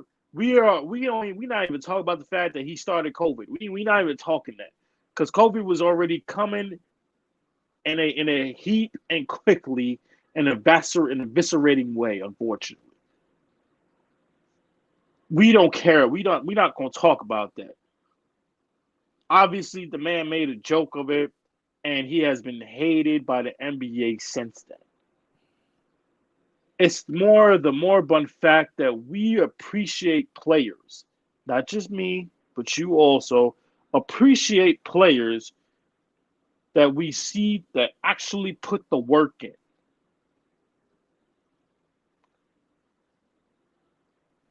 We do. We love that players that get better, even to a Julius Randle, who I just snapped at and went crazy on, which was well deserved, by the way. He improved his game by leaps and bounds. Rudy Gobert has been in the league a year or two longer than Julius Randle and has not improved his game. You want to improve your game? Here's a hint. Deliver, improve, at least have some type of a mid-range game. You get a mid-range game, nobody's not going to guard you. They can't stop you. I'm not saying it, go up to the three-point line. No. You 7'1". You got to have some type of post game or mid-range game. That's just me. Go ahead. There's one more person I got to roast, and I should be good. Got it. It's coming, but we're not going to talk about it now. Next series, the Suns defeated the Clippers 4-1. What was your take on that series? I picked the Clippers to Yep, you did. How many games I said? Did you say 5 games? 5 games? Something like that. And he was wrong. Go ahead, press the button. Yeah. Get the fuck out of here! Right now, Let's fucking warm it up. Get out of here! all these bricks, and let's build a shelter for the homeless, so that maybe your mother has a place to live, and your sister too. I want your mother and your sister out of my house immediately. I got a problem with your buttons. What? You press the button. I asked you to press the button, you get a Joe Pesci. You just get the Joe Pesci. Why I gotta get the Joe Pesci and the Woody Harrelson? By the freaking way. Side note. Stop making all these damn new movies of remakes, classics. Yes. Some things need to be left alone. I don't want a new version of White Man Can't Jump. From Sean from Power, who everybody knows, who don't know his real name, but everybody knows that Kanan, a.k.a. 50 Cent, popped him in his head in the first season. Mm-hmm. We don't care. I'll tell you right now. There are some movies that does not need to be remade. You don't need to remake classics. That was one of them. White Man Can Jump was us. I'm cool with Wesley Snipes. I'm cool with Willie Harrelson, Rosie Perez. We don't need that. We don't need a remake. Don't. If they remake Godfather. Oh, no, they can't do that. Why can't they? Why can't they? Damn it! We Why will can't- riot. Why- You cannot remake Goodfellas. You First of cannot all, remake no, you Godfather. cannot. You better not do cannot. Scarface. You better You not do bet- Scarface. All the classic gangster movies you cannot remake. If you do that, we're gonna riot. Me and you will riot with Goodfellas. Ray Liotta, rest in wonderful peace. Joe Pesci still alive and well. You do not touch Goodfellas. You do not touch Godfather. Scarface too. By the way, I still haven't seen Godfather. Any one of the Godfather's movies. I'm sorry. You haven't seen any of the Godfathers? No, I actually haven't, which is so crazy. I know. Go ahead. Yeah, you're Get unbelievable. the fuck out of here! What fucking warming up? Get out of here! Unbelievable. I'm sorry. I haven't. I really haven't. That is on my bucket list right now. I must watch all 3 Godfather movies. Yes, sir. If I could have a whole day to myself, I will watch all 3. And I will finally understand how good it is, why it's a classic. But nonetheless, what are we talking about? Your Clippers losing to the Suns. Yeah. There's so much Ty Lue can do. There's so much Russell Westbrook can do. So much Norman Powell, Marcus Morris, whoever Terrence Mann, whoever Ty Lue had running on the ship. It's Kevin Durant. Truth be told, Kevin Durant has not been the best player on that team. It's been Devin Booker.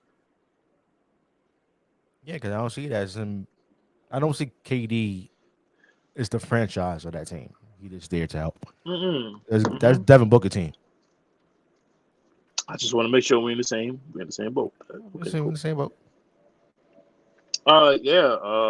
I mean, when Devin Booker dropping 47 with, by the way, the man dropping 47 points. He got 10 assists too. You can't do nothing. And then KD is having a quiet 31. Whenever you ever heard of KD having a quiet 31, you haven't heard it. It doesn't exist. Shout out to Russell Westbrook. Shout out to Norman Powell. Y'all played your asses off. Even with the 1 win, I thought it was at least going to go 6, maybe 7. It didn't turn out to be that way because Kawhi he was balling before we found out he got hurt. I prayed for Paul George, the player of P, to come back game 3, and then he announced he was out for the whole series. It's just, where do the Clippers go from here? Oh, lost anyway. Whatever. What are your thoughts? Just go, because I don't care. Yeah, that's I ain't picked the damn Clippers to win the damn series anyway. I picked the Suns to win. But I say this: if playoff P and Kawhi were healthy, still would have lost. He's had a shot. He still would have lost. It would have been over. It would have been over in 6 games. No, wouldn't. That's what. No, wouldn't. That's no, what. Wouldn't. Anyway, go ahead. Our next series, the Warriors and the Kings. Yeah. The Warriors Yeah. beat the Kings in 7 games, 4 games to 3. Yeah. What was your take on this? First of all, you deserve Joe Pesci. No, I don't. Because yes, you do. Why? I sat here and told you this game was going 7. I said that. Did I not say that? Yes, I've been telling you about Sacramento all damn year. You're disrespecting me. You have Joe Pesci me. You have laughed at me. And I want an apology. On behalf of all Sacramento Kings fans, like the beam, and I need an apology. I want an apology. You should have won it. You had no faith. You had no faith in Sacramento. I did. I've been telling you about De'Aaron Fox. I've been saying it since he got drafted, that he was going to be a monster. I've been saying it. And now he's going to be the next NBA superstar. Well, what took y'all so long, NBA? Oh, because he was on a bad team a couple of years? Yeah, he was, because you had Luke Walton as your coach. I mean, come on. Watch him out. He's the champion, sir. Watch him out. He won 1 chip. He was on the bench at that time, too, sir. 2 chips, sir. He was on the bench. It doesn't matter. Nothing. He was a key role player, sir. Watch him out. How you a role player on the bench? Even Slavodad. The role players come off the bench, sir. He was a bench warmer. No, he wasn't. He was the Kemba Walker. Hey, you said it. Nonetheless, Sacramento, I got nothing but love and respect to their fans. Really, I really do. They did what needed to be done. What, and lose? Yes, they lost, but it had to take a Steph Curry. Okay, it's one thing for Steph to be aggressive, right? It's another to have a 50-point barrage. And he had a moment because obviously word came out that Steph Curry texted the entire team. If you don't plan on coming off this bus, knowing that we're going to win this game, stay your ass home. I don't want to hear about people complaining about minutes. If you ain't have no minutes, that's because your ass ain't doing what you're supposed to do. That's the truth. Facts. That goes into the Moody's, the Kumingas, and I think it more had to do with the Kumingas. It had to. I had asked the question why Kuminga wasn't getting proper playing time, and I think those were the reasons. He ain't ready. Because he ain't ready. Exactly. You're expecting to be ready, but you're not that guy right now. You're not that guy. Now we're hearing things about Iguodala coming back. Okay, whatever. What is Iguodala going to do? We don't know. God knows we don't know. Nonetheless, it took an astronomical performance from Steph Curry, who, by the way, took 38 shots. When have we ever heard Steph Curry taking 38 shots? You don't hear that at all. I think, is that the most shots he's ever taken? You don't have to take 38 shots. He didn't have to, but damn it, he did because, like, you know what? Everybody else was struggling. Everybody else was struggling. Clay was struggling. Wiggins was struggling. God knows what planet Jordan Poole is on right now. But Steph, he's like, ride with me. I'm going to do what we have to do. And it showed the Kings' weakness because they have no experience. The only person that had experience was Harrison Barnes. And good Lord, he couldn't buy a bucket. Couldn't buy it. He couldn't borrow to buy a shot. The man had 14 minutes, no points, 2 points, 1 rebounds, no assists, no blocks, no steals, no nothing. No contribution whatsoever. Steve Kerr said he was one of his favorite players to watch, to learn from, to teach. Harrison Barnes was one of his favorite players that he ever taught basketball. Nowhere to be found. Malik Monk struggled. Everybody struggled. Shout out to the Kings, though. I think they have the biggest and brightest future of the NBA. I really do. I think them, Brooklyn, and maybe Orlando are the 3 teams. Oh, I'm sorry, Houston. Orlando, Houston, whatever, had the 3 biggest and brightest. I'm sorry, let me take that back. I said Sacramento, Orlando, and I want to say Indiana had the 3 brightest futures in the NBA. Because they all have leaders and the squads and best players. Sacramento, I believe, will be back in the playoffs next year. The terms on things like what happens with Zion, if Zion decides to be Zion. Oklahoma City, what step next do they take?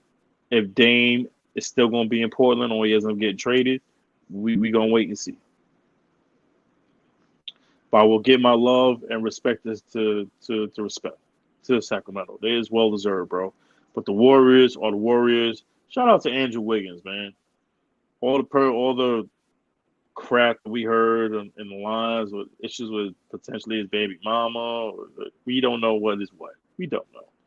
Maybe you know more than I do, but that's not our business because we Saucy Discourse. We ain't talking tea like it's VH1. We ain't gonna do that on here. But nonetheless, bro, that was a good series. That was a damn good series. Yeah, that was one of the best series in the first round. Mm-hmm. Shout out to Sacramento Kings for giving the champions some competition. I do believe the Kings does have a bright future.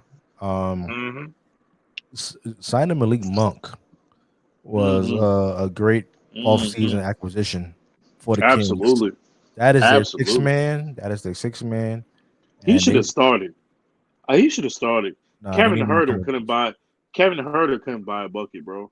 If you see Malik Monk getting hot like that, and then Kevin Herter is completely utterly struggling, you got to start him next game. Kevin Herter wasn't. All he was doing was really chasing around Klay Thompson. He had no energy for shooting or anything else. None. Yeah, well, you got to sacrifice something. You can't be Right. chasing That's one true. of the greatest shooters all the time and That's actually true. living up to you when you got to make sacrifices. But I agree. Sacramento Kings got if they could get a couple of key more role players that could actually play good on both sides of the ball, offensively and defensively. Could be a problem. They gonna be a problem. They in good shape right now for Sacramento Kings. It's about time. Been like what 20 years. No, the last time they were in the playoffs was 2006. Mm. That 26 years. that's correct. That's Yeah, correct. sound like the Knicks. Next series, the Grizzlies It's petty. losses to the Lakers. So petty. 4-2. We should take away from the series. Just like I told you before the playoffs started, Memphis was going to lose. Who better to put shut these little young punk ass whippersnappers up than an old ass 38-year-old daddy going to take their ass to school? Just like I said, just like I proposed to you, just like I told you, Memphis is in over their heads, and everything showed up. It showed up. It reared its ugly head, and it showed up. By the way, James Harden has 29 points, 11 for 15 for the field. He's 5 for 6 for 3 points. All time. Oh,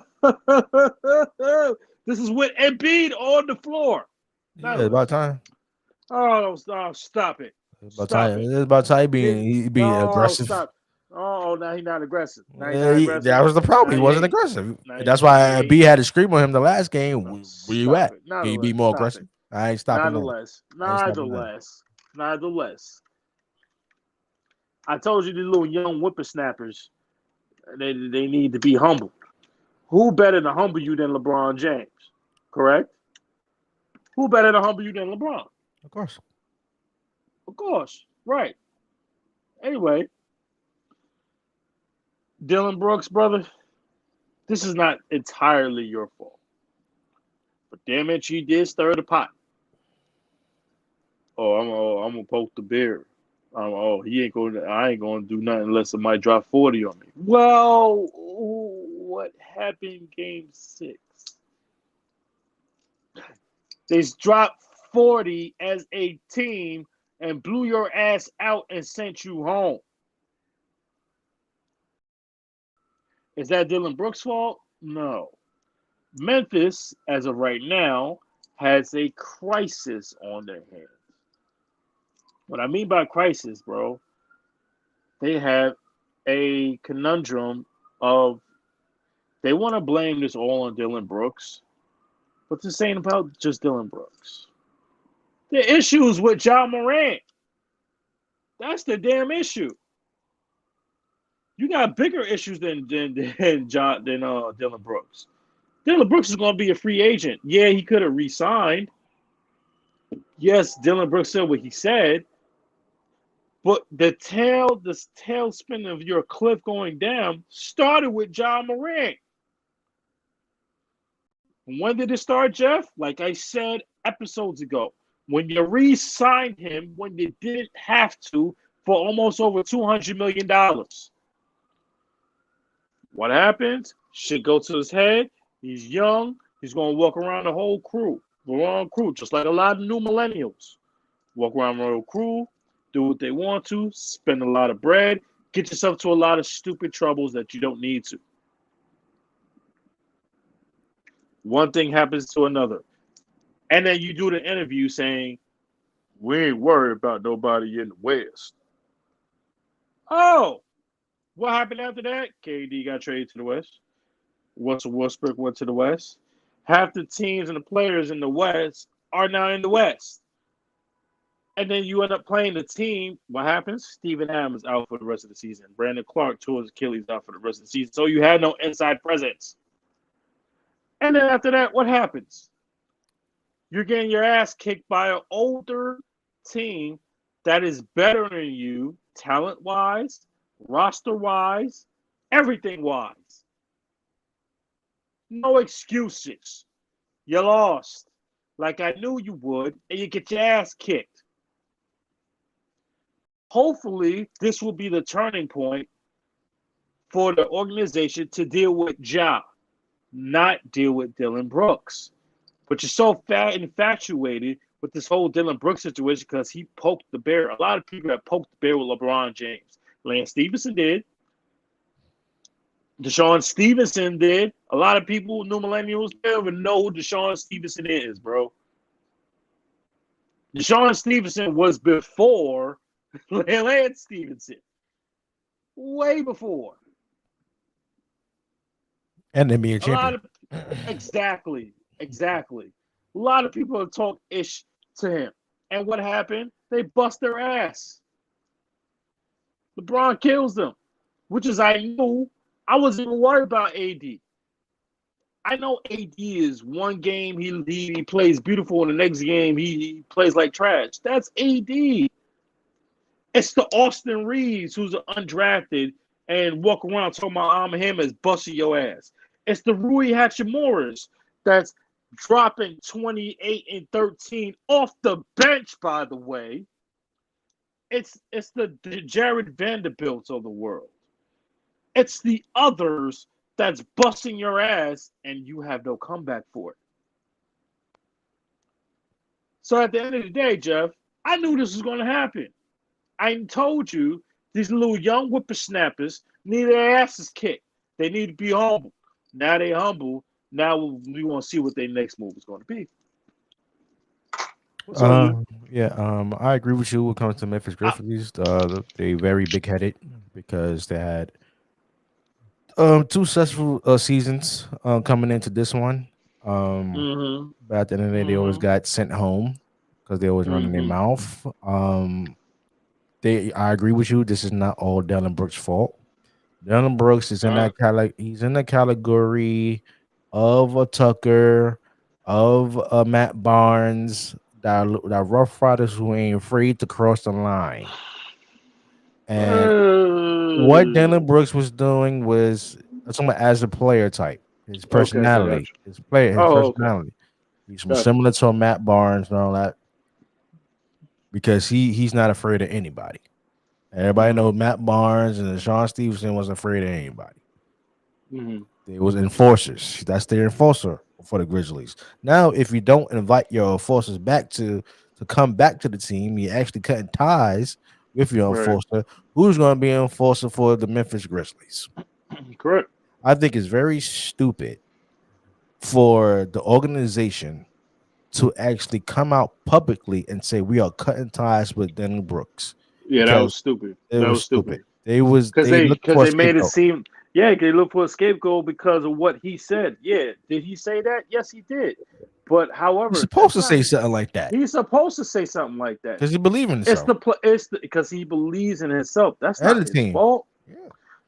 Okay, but can you blame Dylan Brooks for saying that? Sure, you can. But that's what you're going. There are plenty of players that talk shit because he's a competitor. Exactly. So why are you holding that against him? It don't make any sense. It's stupid.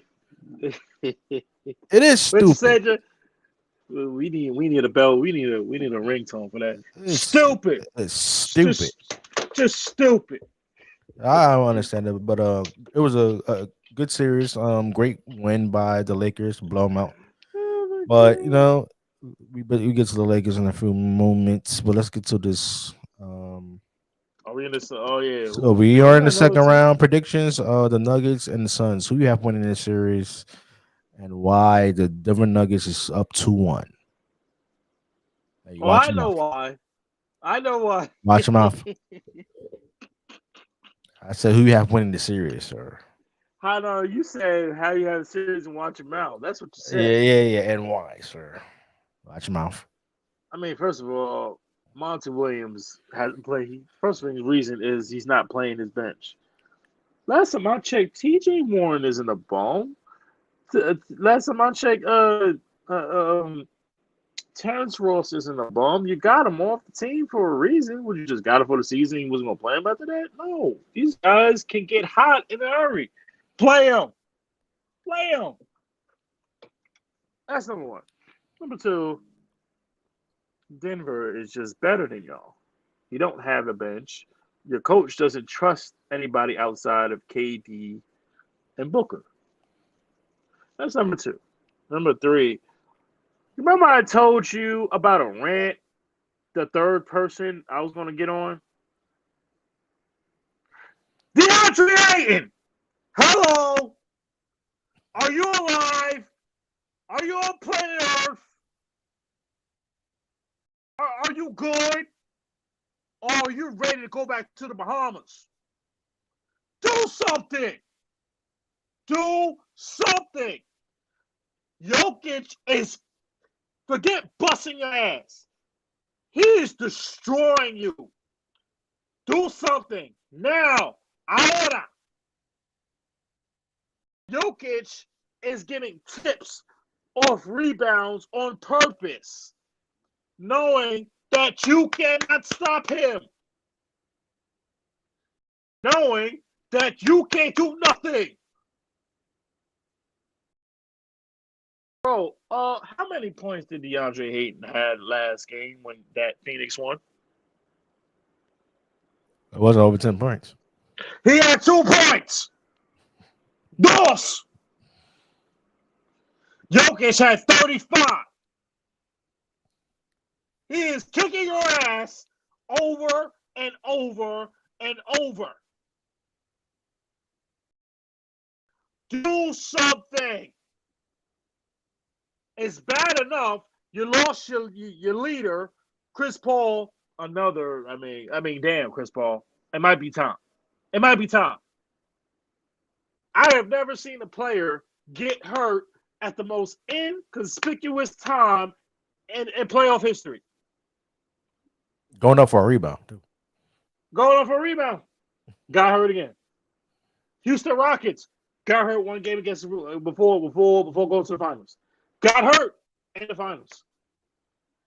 Got hurt with the Clippers. Got hurt. If you want to go back, he got hurt again when he was with the Hornets, when he played the Spurs in the playoffs. People don't bring that up, but it's damn not true. It might be time, Chris. It just might be time. But Ayton, my God, bro, do something. I would take it personally if somebody's dropping 24 points and 19 rebounds, and then come back the next game and have 35 points and 14 rebounds. You can't stop the man from assists. We understand that because of how good Denver is. But do something, my brother.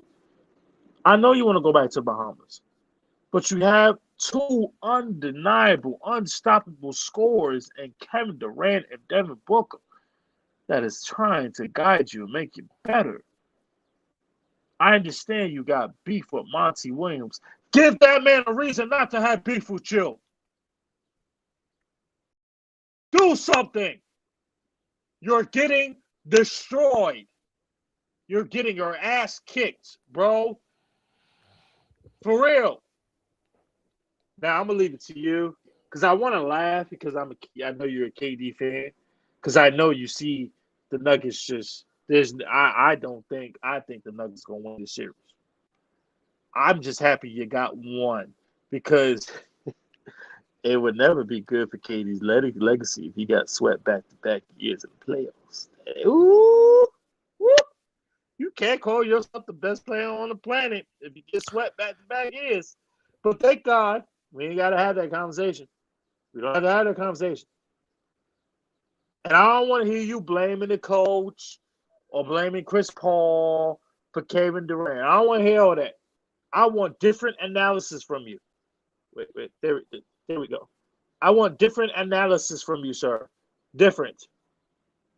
First of all, watch your mouth about Kevin Durant. Watch your mouth. That's number one. I gotta watch my mouth. I'm just saying. Watch I'm mouth, just speaking sir. facts. I'm just speaking facts. Watch mouth. I'm just speaking Okay. facts. I'm just speaking facts. It would have been bad for your leg. You would have got swept 2 years in a row. They ain't happening. So just If zip they it. lost, Zip if it. they lost the other day, they would have been Kevin Durant would have been But swept did back they? to back as the playoff. But did No, they? So zip no, it and that's watch what your I mouth. said. That's what I said. No, I'm happy. I'm happy for you because you can't call yourself the best player in the world. You get swept like that. Like you mentioned, the last game they won, Kevin Durant had a quiet 31 points. That was the first series, sir. That was the first series of the Clippers. Effortless. Oh, it's effortless. That's how Yeah. effortless if it's quiet. Because everybody pay attention to Booker. Putting Booker's effort. best player. Booker is Booker's better than KD. They can do it. They can do it. Oh, you already said it. Get the fuck out of here. What fucking warming up? Get out of here. I didn't say it. Everybody heard you. Everybody I heard didn't you. say Watch it. your mouth. I didn't Watch your say mouth. it. Watch I your didn't mouth. say That it. Booker's not better than Kevin Durant. Watch your mouth. Okay. Oh my lord. Just I looking don't a little know. younger and quicker, and he can score his asshole, but he ain't better than Kevin Durant. Okay. I'm That's sorry, one. but he's averaging more assists than Kevin As Kevin he Durant should. He's the and leader of Chris the team. Paul. He's the And leader of the Chris team. Paul. That means he's the best player. He's the franchise player. He's the best player. No, he's not, sir. He's just the franchise player. He's the best player. And watch your mouth. Franchise means the most important player. Anyway, That means he's more important than KD. this series is going 7 games. What? 7 games. I said it. Oh, I said oh. it. There, you right, DeAndre Oh Ayton needs my to show God. up.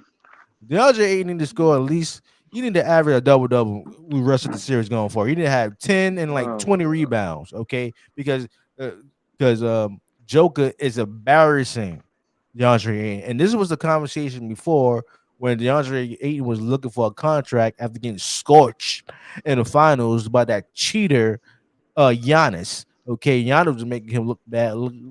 Making him look bad. As you know, she's watching out Saturday. That's exactly what happened. Exactly what happened. That was the conversation. It always goes back to Giannis. It always goes back to Giannis. All I said that Giannis was making DeAndre Ayton look bad in the final.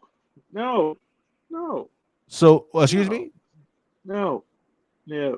That's not a fact? Just have this. No, it's not a fact. Okay, yes. That is a fact. That is a fact. But you just had this personal hatred for one guy because of something that he quote unquote not allegedly did, and you just won't let it go. Let shit go. No, I just call. No. All I pointed out was the fact that Giannis was busting DeAndre Ayton ass. That's what I acknowledge. Okay, I just called him a cheater. If Giannis walked into your building right now, you would not let him in. Of course. You see what I'm talking about? I don't let cheaters into my facility, sir. Personal. The man did not cheat. How many times we gonna go through this? Man cheated, sir. He cheated. He did not cheat. Yes, he did. How many times we gonna go through I got video proof. That's you. That is you. Video proof and emails of people in basketball operations admitting that they missed that call. They missed it. I don't want to hear it. Now back to the damn DeAndre Ayton. Okay, you need to show up. You need to show why the Phoenix Suns gave you all that damn money. Let it go. You need to show why you deserve that damn money. How much they gave him? What was like $100 million? Well, that isn't that also on Phoenix because they could have that was a RFA memory serves me correct because I believe he signed a contract with Indiana and Phoenix matched it. Phoenix didn't have to match it. Yeah, they didn't have to match that. But he's still getting paid by the Suns, right? You still need to show why that's an investment. Stupid. You need to know why. Stupid. And show why you deserve all that money. Okay. I think it's the wrong move by the Phoenix Suns, but at the end of the day, that's what it is.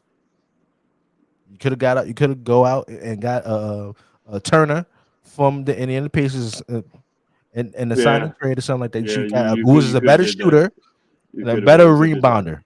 Absolutely. That's what they missing. Absolutely. But I believe this is a 7-game series.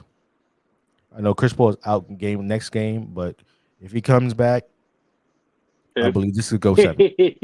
Watch him out, sir. Okay. Lakers Warriors. The Lakers is up 2-1. Who do you think is winning this series and why? I'll be honest with you. I don't know who's winning this series. I generally don't know. This is the only series that is like complexing to me because we haven't seen consistency from both teams in each game. You know what I'm saying? Like game one, Lakers were just out of pocket in a disrespectful way. Like everybody was hitting shots, and the Jordan Poole. By the way, the Jordan Poole shot, everybody said that's a good shot for him. I disagree. He had more than 13, 12 seconds on the clock. He had more than that on the clock. He could have dribbled into a 3-point shot and get closer. I agree. He could have. And it's a shot he can make. It's a shot he can make. Just because you're further out doesn't make you Steph or Clay. For Steph or Clay, that's a good shot. But you're not Steph or Clay. Yeah, can you get hot? Yes. But you're not those guys in crunch moments. So that's just game one. Game two, we see the Warriors do what they do best. They take over, they do what needs to be done. As Steph becomes Steph. Clay, it wasn't even about Steph. It was more about Clay, who finally had, I think, his best game in the playoffs this season, this postseason. And then game three is turning the tide. AD has the game.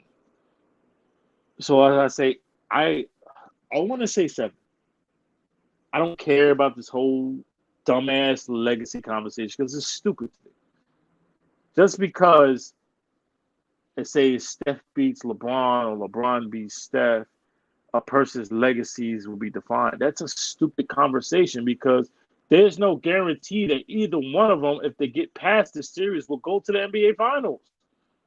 That's a stupid comparison, stupid conversation. But it puts them in position to go to the finals. It doesn't matter.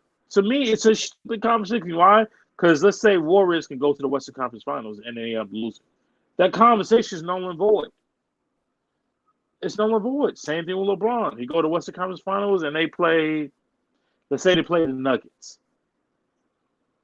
And Denver goes to the finals. That conversation is null and void. The conversation of legacy. Both guys have already cemented their legacy. If both Steph and Curry, Steph said, I'm going to retire after this season, they're already Hall of Fames and possibly in the on Mount Rushmores for different people. Steph, because how he changed the game, and LeBron being one of all-time greats. He's not number 1, ladies and gentlemen. He's number 2 or 3, determined on what you see. It's always going to be a different argument, but there will be no disagreement from me or you saying we know who our number 1 is. We will never put LeBron ahead of Michael Jeffrey Jordan. Never. Facts. Never. It don't matter. But this whole conversation of legacy drives me nuts. Like, it's a stupid question to me because their legacies have not yet been written yet. But I think in terms of this series, bro, this shit might go 7, and I don't know who's going to win. Because we have not, if we saw consistent back-to-back games, 6 to 7 straight games with Golden State and the Lakers, I think I would know who would win. But every single game, bro, has been completely different from the other. I don't know who the hell is going to win this series. So if you ask me to take a guess, I will go with Warriors in 7. In a hypothetical sense. Why I say that, bro? Because we don't know what AD is going to do. We don't know what AD is going to do when he show up. He has the inside advantage, but before last night's game, the man had 8 points and 7 rebounds. And then game 3, he has an all-time dominant game. And then game 1, he has a dominant game. But then game 2, he plays shitty. But then game 3, he comes back. So I'm guessing game 4, he's going to play shitty again. We don't know. Steph probably had his worst postseason game of all time. We know that's not going to be consistent. We can book that. Clay, he'll have his 15 to 20 points. Maybe he will, maybe he won't. Maybe Wiggins posterizes AD again. We don't know. This is probably the most unpredictable series that we don't know. And if I want to choose right now, I'm going to say Warriors in 7. I'm sorry I had to give you the whole monologue, but I just had to give you a complete understanding. I got the Warriors in 7. Why? I don't trust Anthony Davis. You don't trust AD. You don't trust AD. And the key factor for the Warriors, who was a big part of their championship last year, is the one that actually missed that shot. Jordan Poole. Jordan Poole, gotcha. Jordan Poole has not been the same since Draymond punched him in the face. Have you noticed that? Man, been scared straight. We don't see him shooting. He has the same range of Steph Curry and Clay. No. But the end of game 1 with that was Steph and Clay range. That's not Jordan Poole range. Bro, we have seen Jordan Poole pulled up like Damian Lillard will pull up and actually make that shot. First of all, plenty of times. Dame pulls up farther than that. I'm just talking about the same range of Dame and Steph Curry shoot at. Jordan Poole can make them shots. We saw it last year. He can make them shots. Correct. So the key factor in the Warriors is actually winning this series and winning a championship is Jordan Poole. Because Steph's going to get hits. Klay Thompson has to play a little more better. Draymond is going to be Draymond.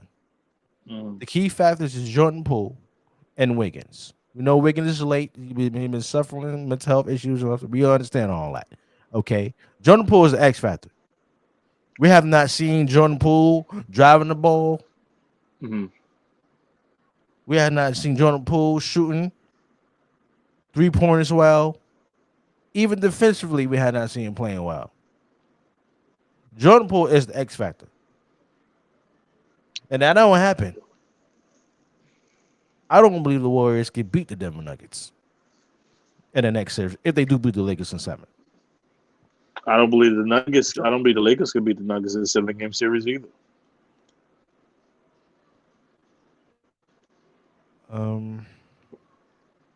Do you? What, the Warriors? Do you believe the Warriors? Do you believe the Lakers? Let's say the Lakers win in 7 or 6 games. Do you believe the Lakers can beat Denver in 7 games? I think anything is possible with LeBron's on the court. Oh God. No, I'm serious. I'm not a big LeBron fan, but I'm just saying anything is possible with LeBron's on the court. For LeBron to get a chance to go to the NBA Finals one more time, to have the opportunity to get his 5th ring, because if they talk this whole legacy thing, I think LeBron needs this more than actually Steph Curry. He has the most finals. He has the most final appearances. What's his record in the finals? 4-6. You have 6 losses on your record. Steph Curry has 2. He lost to LeBron in Game 7 with the Cavaliers, and they lost to Toronto. He has 2 L's when it comes to the finals. LeBron needs this more than Steph Curry, to be honest with you. Okay, so let me ask you this. Say hypothetically speaking, right? They still, let's say LeBron wins his another championship. Does it change anything about this whole legacy or the greatest of all time for you? No, it doesn't change. Michael Jordan is still the greatest of all time. No, nobody's But denying that. But I'm saying no, when, no, when no. it I'm comes to asking that when comparison, it comes to the greatest of all time, LeBron James's legacy is already cemented. He is the second or third greatest of all time, I'm not talking about bar greatest of none. all time. I'm talking about the comparisons between Steph Curry and LeBron James. Oh, okay, got it, We're got not it. talking about the all time conversation. Hmm. Lamar Jackson, while we was out, finally got his money. 5 years, over two hundred Get that sixty man a million clap. dollars. Get that man a Highest clap, paid please. Get that man a clap. quarterback in the NFL right now. They drafted a good wide receiver, Flowers. They got Odell Beckham Jr. Can the Ravens make some noise this season? Make some noise. Yes. Are you when you say making noise? Do you say making the playoffs, winning the division? Playoffs. It's all about playoffs. Them making this to the playoffs and having a deep run.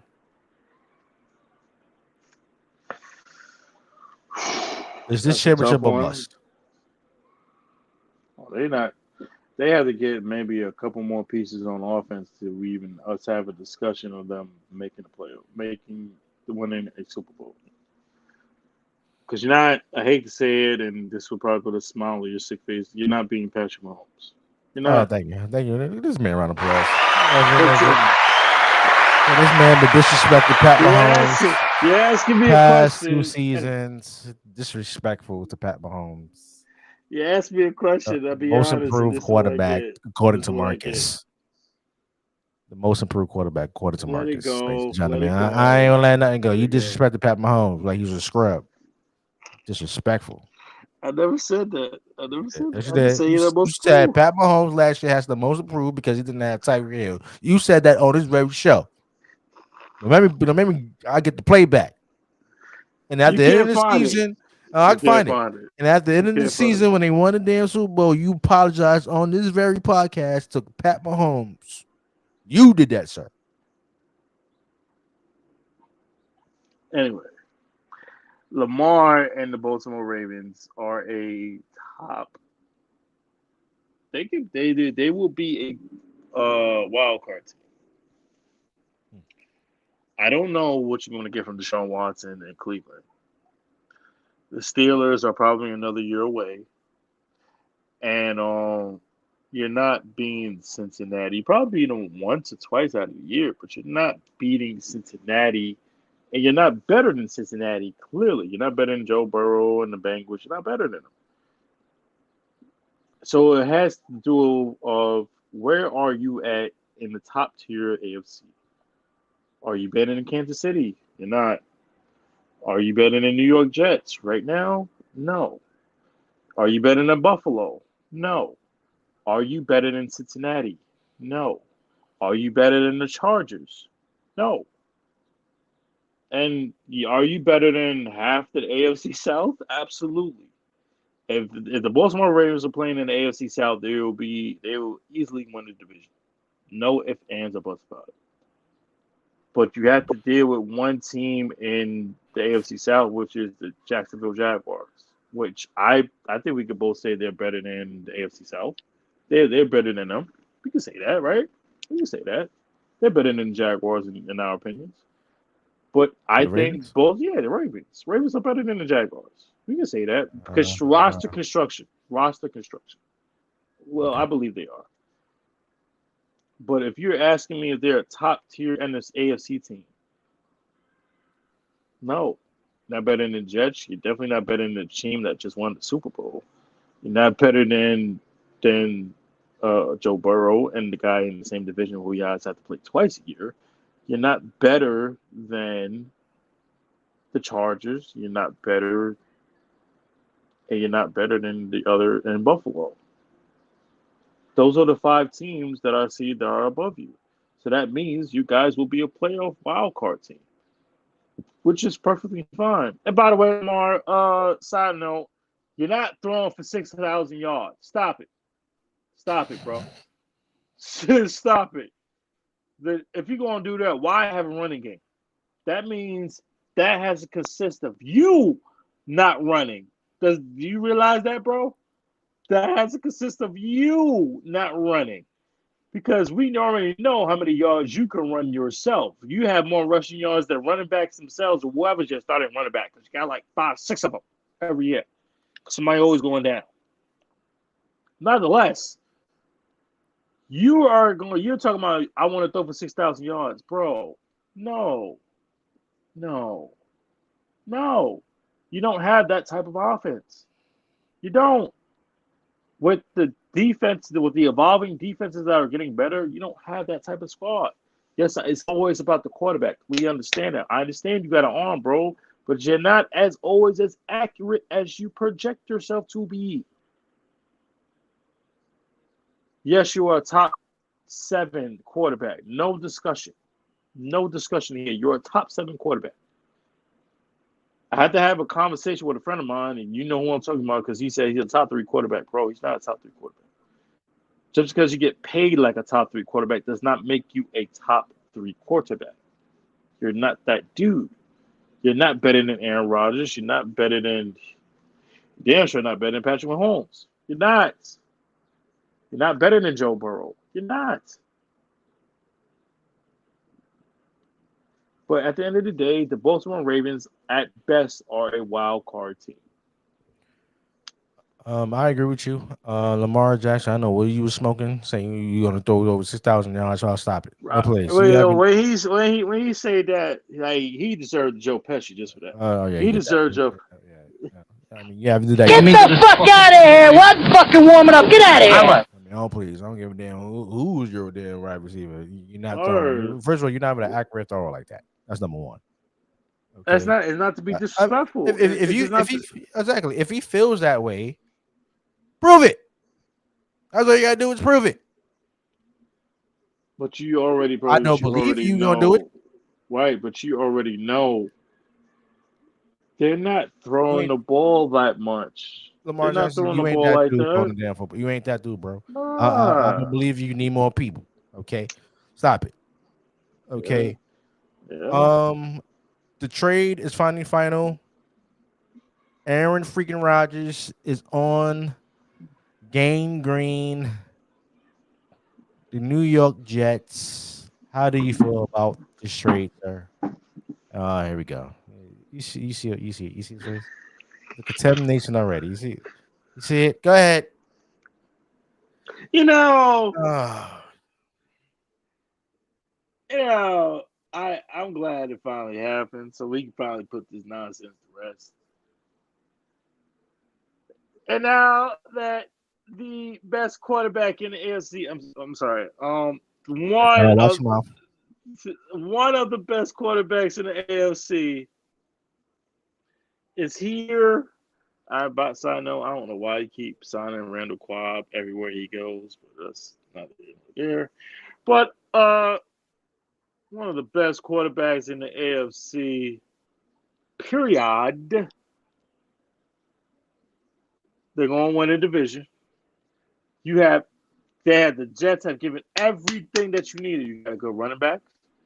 You have a great offensive line. You have wide receivers. You have a ultimate championship level defense. You got everything you need. Now there are no excuses. Now you got to show up. Now you got to shut up and show up, Aaron. I understand you look all you got your Jets men on, shaved. You don't look crazy anymore because it's Green Bay. Because there's a difference of being in the media and in Green Bay where it's nothing but cheese, and Milwaukee and it's Madison Ave, baby. It's Fifth Avenue. It's the Garden. You see him at all the Knicks games. You see him at Al Lazard and they get out. Watch him out. Watch him out. Nobody asked for your input, sir. Nobody. You got to go to every New York game, sir. He was at Rangers games. He was at Knicks games. Him and Al Lazard, they was there, baby. He's walking in the streets with a smile on his face. He's looking good, by the way. Good. And he's at practice early. Off-season practice workout. You need to. Yeah. You ain't no excuses now. And I'm going to say it right here, right now. You see me rocking back and forth. I got the itch. You better not say it. New York just might be the number one seed in the AFC, ladies and gentlemen. I Get the fuck out of here. What fucking warming up? Get out of here. All right. I don't care. New York just might be the number one seed in the AFC. Stop the cap. This ain't cap. And I feel it. AFC Championship. In Stop the cap. home, in the home, in the Mecca. The New York Jets versus Patrick Mahomes. And I see Aaron Rodgers leading the Jets to the Super Bowl. I see it. There ain't no cap. There ain't no Stop the cap. cap. There ain't no cap. You say all you want to. Get the fuck out of here. What fucking warming up? Get out of He here. don't feel shit because he coked up all the Right motherfucking now, time. let's just gather up all these bricks and let's build a shelter for the homeless so that maybe your mother has a place to live. And your sister, too. I want your mother and your sister out of my house immediately. You're unbelievable. You're No, unbelievable. I man. can't wait. I Something can't wrong wait. with you. Something Ain't wrong nothing with you. me. First of all, I you gonna say can that they're the see- best team in the division? Yes. Oh, excuse me, who won the division 2 years in a row? What, Buffalo? So what? Oh, Buffalo. what? Oh, you forgot about them. You forgot about Buffalo. Oh, yeah, and also are y'all better than Miami? Absolutely. Oh my God. Is Tua going to play? Tua's gonna play. He's ready. He's getting ready. Sure? He's getting You ready. sure? He's You getting said it ready. last year. Yeah, You said it he's last getting year. ready. It wasn't his fault. You He said it got last year. body slang. He went to Suplex City last year and got a concussion. Ain't my fault. And we're not laughing. I'm not laughing for a man get concussion, ladies and gentlemen. I would never do that. I was just laughing because it's Jeff. You know, he a Tua fan and he got to eat crow a couple times. You watch him out. It ain't his fault. He got Suplex City. But I'm saying it right here, right now. They're not going to Super Bowl. AFC Championship. And I ain't going I to the see NFC. Aaron Rodgers. Oh, I'll take a bet right now. If Aaron So it's gonna Rodgers be the New beats York your Jets guy against New York against Jets, Pat Mahomes. and Pat Mahomes, I don't care if it's at home or on the road in Kansas City. I Oh, you're want an unbelievable. apology, and I want to hear you say, when Aaron Rodgers beats Patrick Mahomes, the Aaron Rodgers is the best quarterback of all time. Oh, no. He is the greatest generational quarterback of all time. I want to hear you say it. When it happens, I want you to agree to it. That's What do not you say, happening, sir? son. Does not happen. No, matter of fact, when you lose, I'll upgrade it. When you lose, and if you lose, you will wear Aaron Rodgers jersey. And if I lose,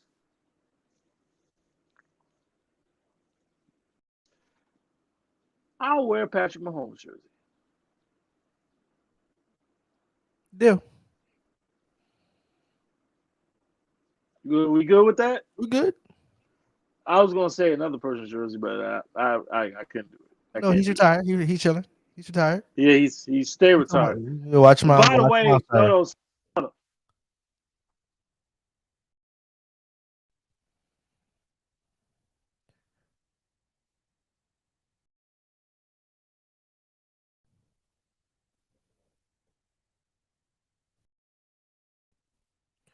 Sorry about that, leading jet. Marcus coming back on.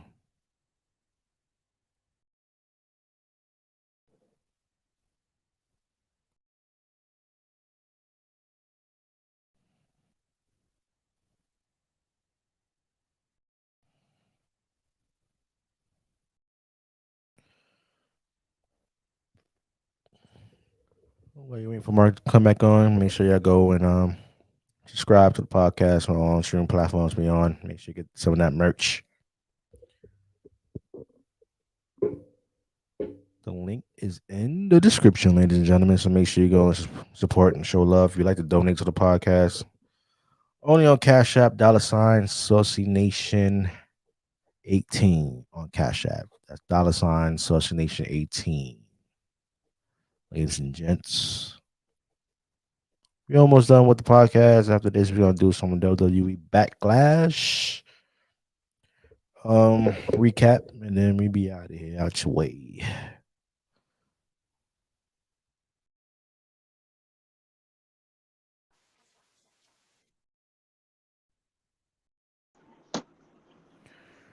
Can you hear me, bro? Yes, sir.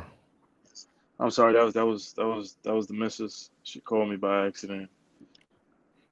What was I saying? Uh, Oh, I was giving a side note. That old geezer. watch your mouth. I ain't watching it. Watch your mouth. Why he pulling out the Fox deal, old son? Why?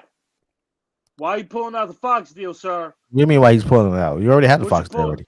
No. Now you tell no. There's a report yesterday that he's pulling out the deal. Why are you pulling out the deal? I don't know. Stay retired. Stay retired. No. He got some good friends in Miami, like you said. Don't do it. Yeah, he got some good friends in Miami. Don't you do it. We're not doing this again. I'm not dealing with this crap again. Why is he pulling out of the deal?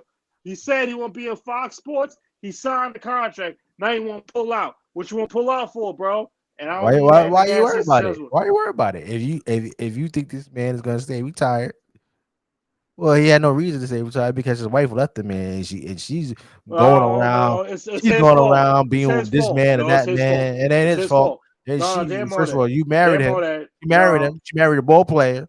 She married him. You know what was in it. I want to hear that. Excuses. She know what you get herself into. I'll tell you right now, bro. You just worry about him coming back. And he got some good friends in Miami. Oh, he might somebody gonna go down. Somebody gonna go down. Some quarterback is gonna go down. And the first score they're gonna get. We are not doing this. I'm not doing this. Tom Brady. I'm not doing this, man. Make his return back to the NFL, ladies and gentlemen. Ladies and gentlemen. So don't hate, sir. I won't hate. Don't worry about his Fox bill. Don't worry about his Fox bill. And nothing do. What you mean? It's been reported already. It already came out. Oh, he might pull out the Fox. For what?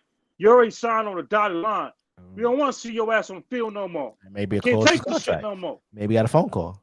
Hey, if I want to go back to football, I got Carson's contract. Hey, let's put this on pause for the Fox deal, and let me go handle my business. Give me another ring. What was the problem with that? What's the problem with that? You know how this contract negotiated. You know how this contract negotiated. It's a big problem. It's a big problem. Watch them out, sir. You worry what's about done is done. Worry about your Giants and worry about your Jets, sir. Oh, we good over here. Are you sure? You still didn't sign Saquon yet? Are you sure? Are you sure? Saquon will be signed. Okay? Are you sure? Because he ain't showing up to camp. He ain't showing up to camp to get that money. You should have signed him in the first place. Just like pennies. Just like we re-signed Dexter Lawrence. Congratulations, Dexter. Who does that? Dexter Lawrence. Don't act like. Look up Dexter Lawrence. I don't know who that is. He's one of the best interior linemen in the game. Well deserved. 4 years, $86 million. You best believe Saquon will get the bag. You gonna get the bag. Saquon will get the bag. He's just gonna let Saquon go. And why the hell is this basketball game tied up? What the hell's going on? I told you. It was up by 20. What the hell happened?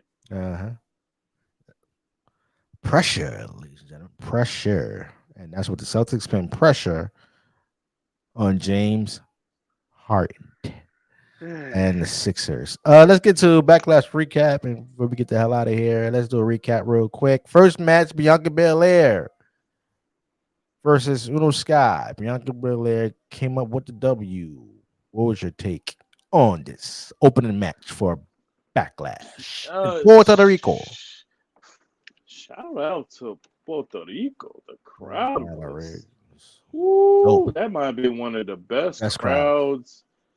I think WWE, they might be honest. They need to hit on some more live pay-per-view events outside of the United States, because we don't have that type of we don't be giving that type of energy. When was the last time Puerto Rico hosted a WWE event? Was it in your house in the 90s? Ooh. It might be. It was a little later than that. No, in Puerto Rico? Yeah, it was a little later. I think it was 2006 or 2007. It was Elimination Chamber. Now I freaking Boston is up by 2. I don't understand this shit. Harford with a dunk. I don't understand this nonsense. Well, and then let's they booed Bianca. Yeah, that's a new one. Will that lead to something, No. or was it just one night? Well, That is very interesting, Leo Scott surprised me. I didn't know she was that, talented. She's very athletic and stuff like bro. that. She been doing I don't that when watch she was NXT. in. Well, I that's don't. the wa- problem. I don't Well, watch there's a NXT. problem right there. Nobody Well, watches there's a NXT, problem right sir. there. I'm First of all, watching. there's I'm not. No, watching. no, no. I'm watching First it. of all, there's more than just nobody. There's more than nobody because you might be the only one. I said I don't watch NXT. That's all I said. There's a problem because NXT half of the roster right now, or half of the megastars came from NXT. That includes Seth Rollins, that includes Roman Reigns, that includes New Day, with the exception of Kofi Kingston, Mhm. that includes Karrion Cross, Shinsuke Nakamura, any Yeah, it's just names. NXT. Yes, they all What? started. They were in Japan, but before they came to the main roster, they were from NXT. Seth Rollins, NXT. Roman NXT. Reigns, NXT. Becky Lynch, Bailey, Charlotte Flair. You're wherever she at somewhere where That's she my need to be. wife, sir. She joining her time It's, off. She'll be back before Royal yeah, Rumble or something like no, that. no, no. Yeah, whatever. Get the title back. NXT. Shayna Baszler, Bianca Belair, Rhea Ripley, all NXT. I know I'm, that. I just you I should, just don't but like I it. have. Well, maybe you should watch it. Don't watch the matches, but maybe you should watch the highlights. Johnny Gargano, Tommaso Ciampa. I can go on and on with names. They all came from NXT. Whatever happened to him? Tommaso Ciampa, he had a I think Shoulder injury? he had another bad injury. This one was like more life threatening, so to speak. Oh. But I think he's good now. But yeah, they booed Bianca. That and the first time in her career, beginning in NXT, she was a heel. So people don't know that she was a heel early in her career. Yeah. So this is her first time in the main roster, not being in the US, getting booed, which to me was highly interesting. And that crowd was into every single match, which is highly interesting. And I want to see where that goes. Damn good match. Damn good match. Shout out to EO because I'm not surprised by EO. I'm not surprised by EO at all.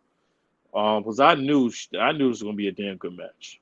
Oh my god, are you kidding me right now, bro? Are you kidding me? You kidding me, bro? Oh. Yeah, it was a good match, bro. What did you think? Yeah, the overall I give it nine. I give it 9.5 stars. 9.5 stars. Yes, 9.5 stars. Okay. 9.5. I Okay. thought it was a good. It was a good. I didn't kind of like the ending though. They should have left. Like Yeah, they should have left. Bellingham, left They them should out. have left. What it's leading to is a complete destruction of damage control. All three of them splitting up. Because even though you drafted them as a trio, all three of them are wildly talented separately. Right. That's what SmackDown did so well in the draft, better than Raw. You drafted groups, but each superstar separately are just as talented as they are together. Damn it, Doc Rivers. About to lose another one. It ain't Doc Rivers' fault. Yes, it is. No, it's not. Make some damn adjustments. No, go ahead. Anyway, I'm sorry. next match, Austin Theory, Bobby Lashley, and Brunson Reed for the United States Championship. What was your thoughts on this match? Another good damn match, man. I didn't, truth be told, I didn't watch the whole pay per view, but I watched most of the highlights. But this is a very good pay. Bronson Reed, another guy who came from NXT, former NXT North American champion. I didn't know he had the moonsault in him. In fact, you got a big dude like that with the moonsault. That says a lot. I remind me It of says a Vader. lot. It does remind you of Vader. That's exactly where I was going too. That's exactly where I was going. Dope match. Bobby doesn't take the pin. I don't mind Bronson Reed taking the pin because everybody goes their separate ways. Even though Bobby and Austin Theory still go to they're on SmackDown, Bronson Reed's on Raw. I'm cool with the match. I would love to see where it goes with Austin Theory with the United States Championship. I like this match, though. This is a good match. Yeah, it was a good match across the board. I give it a solid B plus. B. B plus. I give it like a solid 8. Oh, a 1 out of 10. solid 8. That's Solid 8. cool. That's Yeah. cool. Oh, It was a, solid it was, 8. it was a good match. Yeah. It's Mm. competitive. Mm-hmm. Competitive and quick. Because I don't think Bruncherie could go at the limit. No. Next match, the guy that has one of the greatest entrants in the history of WWE, Seth Rollins defeated Omos. This was a solid B for me. Why? This wasn't about Seth. I knew Seth was gonna win. This was about Omos. He was a lot more better than people realize. Like this was probably his best match career wise to date. Like Seth, obviously Seth is a genius of what he does in the ring, but Omos made it look good, man. He made Seth look good. And they may have to revisit this down the line if and when Seth Rollins wins the WWE World Heavyweight Championship. This is something that they may have to revisit down the line because this was damn good. It really was. I have to get credit for both. This was damn good. Yeah, I thought Omos did a good job. He did a He great job. he needs. You see how he took the Undertaker Snake Eyes move? He actually picked him up, throw him against the turnbuckle, then go on a rope and then give him the big boot. Mm-hmm. That was a great move he took from the Undertaker. If he could get more, if he watches a little bit more like Undertaker or Kane or a little bit more Andre the Giant matches and Well, he's Kevin more Nash. athletic. He's more athletic than Andre. I just talking about move sets. Oh, Mose's okay. If he watched those type of matches, he could take a little bit from each Kevin Nash as Mm-hmm. well. And I think he can come up with a good arsenal to make him look more athletic and better in the ring. But overall, he did a good job. Seth Rollins good for selling it as well. So listen, I'm putting Seth Rollins' name that has to be world champion. Yeah, I mean, it's time. It's Yeah, time. I mean It's time. he's more over than he ever was before. And plus, the reason why is because it makes sense for Seth Rollins to be the champion because of the fact that Cody is chasing other people. He's chasing to finish the story. Right. Not to mention, why not put the belt on the only guy that Roman Reigns in his entire career has not defeated? If you look into history, Roman Reigns has never defeated Seth Rollins. Right. Never. That's the only dude that has not defeated that Roman has not that eats up at him. He eats at Roman. And As good as he is in a historic reign, he's never beaten Seth Rollins. maybe that could And lead Rollins knows to it. Survivor Series. It could. It could. If it goes that route, right, it could.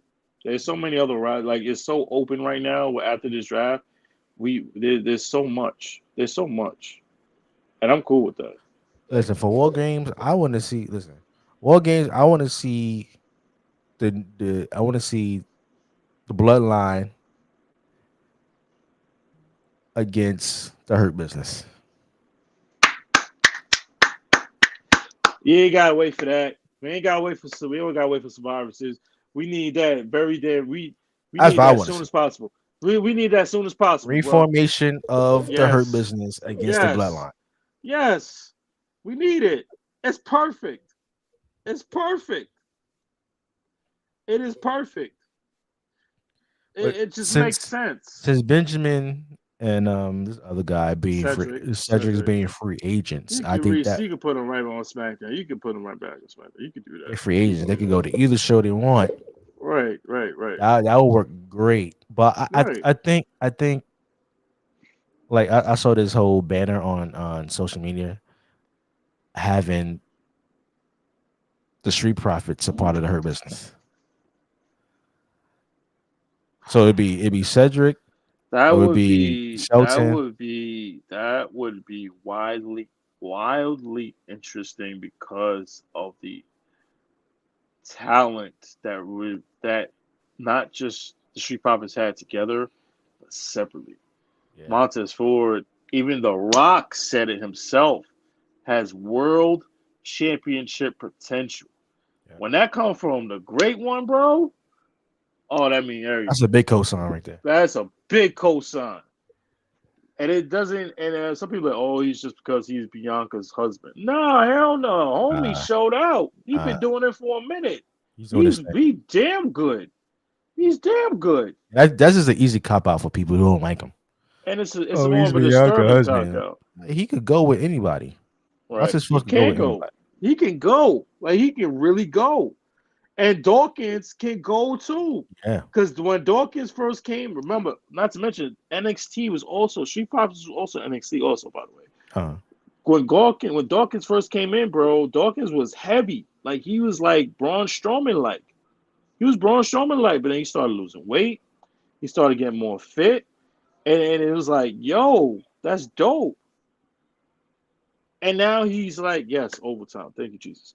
And now he's like, he's doing flips. Not just Montez, but Angelo Dawkins is just as good as Montez Ford is. And they'll be perfect for if they want that route. I'm cool with that. I have no problem. Because it gets the Usos, gets the Street Profits, which goes back to Money in the Bank this past year when they had that unresolved match. I even like the shit they had at SummerSlam. I don't like how they did that. It made no sense. But they go to unresolved issues between the Usos and the Street Profits, put that together. But they got to have somebody for Solo. If you want to put Omos for Solo and reunite that, there you go. That's a banger right, Matt. Why? Because it's something people want to see. Right. After what Omos did last night, and then you got Solo. Solo's only lost one match, man. That would be a great the new Hurt Business would be a great stable. Yeah, You got MVP at the front, the manager. And then you get Bobby Lashley. Bro. You got Cedric and Benjamin, the Street Profits, and Omos. What? Bro, and then you got Bobby Lashley versus Roman Reigns. That's what I'm saying. For a world title. Just give it to me, man. Just let me have that, man. And you have Omos and Cedric and Shelton as free agents. So they could go on any show and go after anybody for either title. Yeah, man. And here's another one, bro. You may not like this. I want Imperium on Raw versus the Judgment Day. Ooh. I can see that. Ooh. Well, Gunther versus Finn Balor. Ooh. I can see that. Yeah, I can see that. And that's another one right there, man. That's another one. Okay, go ahead. Next one, I'm at Rhea Ripley versus Selena Vega. Mommy, won. mommy, baby. The woman that destroyed Charlotte Flair WrestleMania. Watch your mouth. Watch your mouth. Oh, hush, it's the Watch fact. your mouth. It's not a fact. It's not a fact. Sir. So That's they not, no, she destroyed her. She beat her for the title. 1, watch your 2, 3. Mommy whooped that ass. Watch your mouth, like sir. I said she would, and you still mad about it. But shout out to Zelina Vega, Queen's own, Queen's finest, born in San Juan, Puerto Rico. She got that well-deserved, and she showed out. We already knew she was going to win the title, but Mommy is Mommy, baby. You can't stop Mommy. You can't beat Mommy. Nobody, with maybe the exception of Bianca Belair. Side note, what the hell are you going to do with the Royal title if Bianca's on SmackDown? I don't understand it, but whatever. It's only Bianca Belair. Titles like I did last time. How are they going to switch titles when they both on the same brand? Because you may go effectively tomorrow. Okay, but you're not hearing Bianca's on SmackDown. Bianca's on SmackDown. Rhea's on Raw. Oh, sorry, Rhea's on Raw. All you gotta do is switch the titles. But that switch titles crap is stupid to me. They did it. They did it. But Becky. Yeah, I know. But Charlotte. It's still stupid. There needs to be another scenario.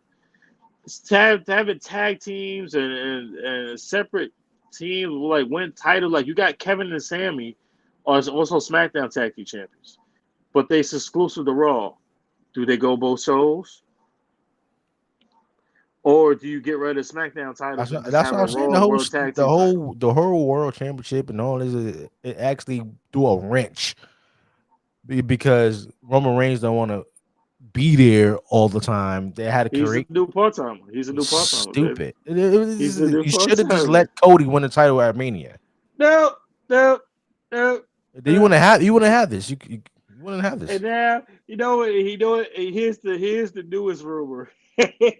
It's gonna piss you off. He is rumored to not only remain champion past 1,000 days. He is rumored to hold the championship past to September of 2024. Who will he pass? You better not pass Hulk Hogan. That's exactly who he's Oh gonna pass. no, that ain't happening. That ain't happening. That'll be Alright, 1,400 days. And I sound like, just go ahead. No, Just get that old. no, Just get him out. that Just ain't get him out. happening. What's the problem? What's the problem? Why, do you have a problem with that, sir? No. Why, When no, that what? record, No, what? when that record was set by Hulk Hogan, he wasn't a part-time champion. He defended his title all the time. For Roman Reigns to sit out all these damn weeks, only one pay-per-view a month, okay, and beat the great immortal Hulk Hogan record is blasphemous. This will never happen. I am calling. If this happens, I am calling everyone, all the Hulkamaniacs, to protest. Oh, which way? Oh, the Hulkamaniacs. What about the other people? What about the other people? All the Hulkam. This is a Hulkamania record. Oh, so now you're a Hulkamaniac. I've always been a Hulkamaniac. No, you ain't. You've been that garbage, that black and white stuff. Watch him out, sir. Watch him out. That's different, sir. That's WCW, NWO thing, sir. I'm sorry. Go ahead. You watch him out. We'll come to the Great Hogan. You watch him out, sir. Watch him out. I'm just saying that's the rumor. It ain't gonna happen. It ain't gonna happen. They said it can happen to 2024. No. Another year in September, where he will officially pass that old guy. Stupid. Just go ahead. Just go ahead, man. Just do it. Just let it go. Go ahead. No, it's not happening. I know you will be visibly upset if that happens. You're damn right. You'll be visibly upset. Cody Rhodes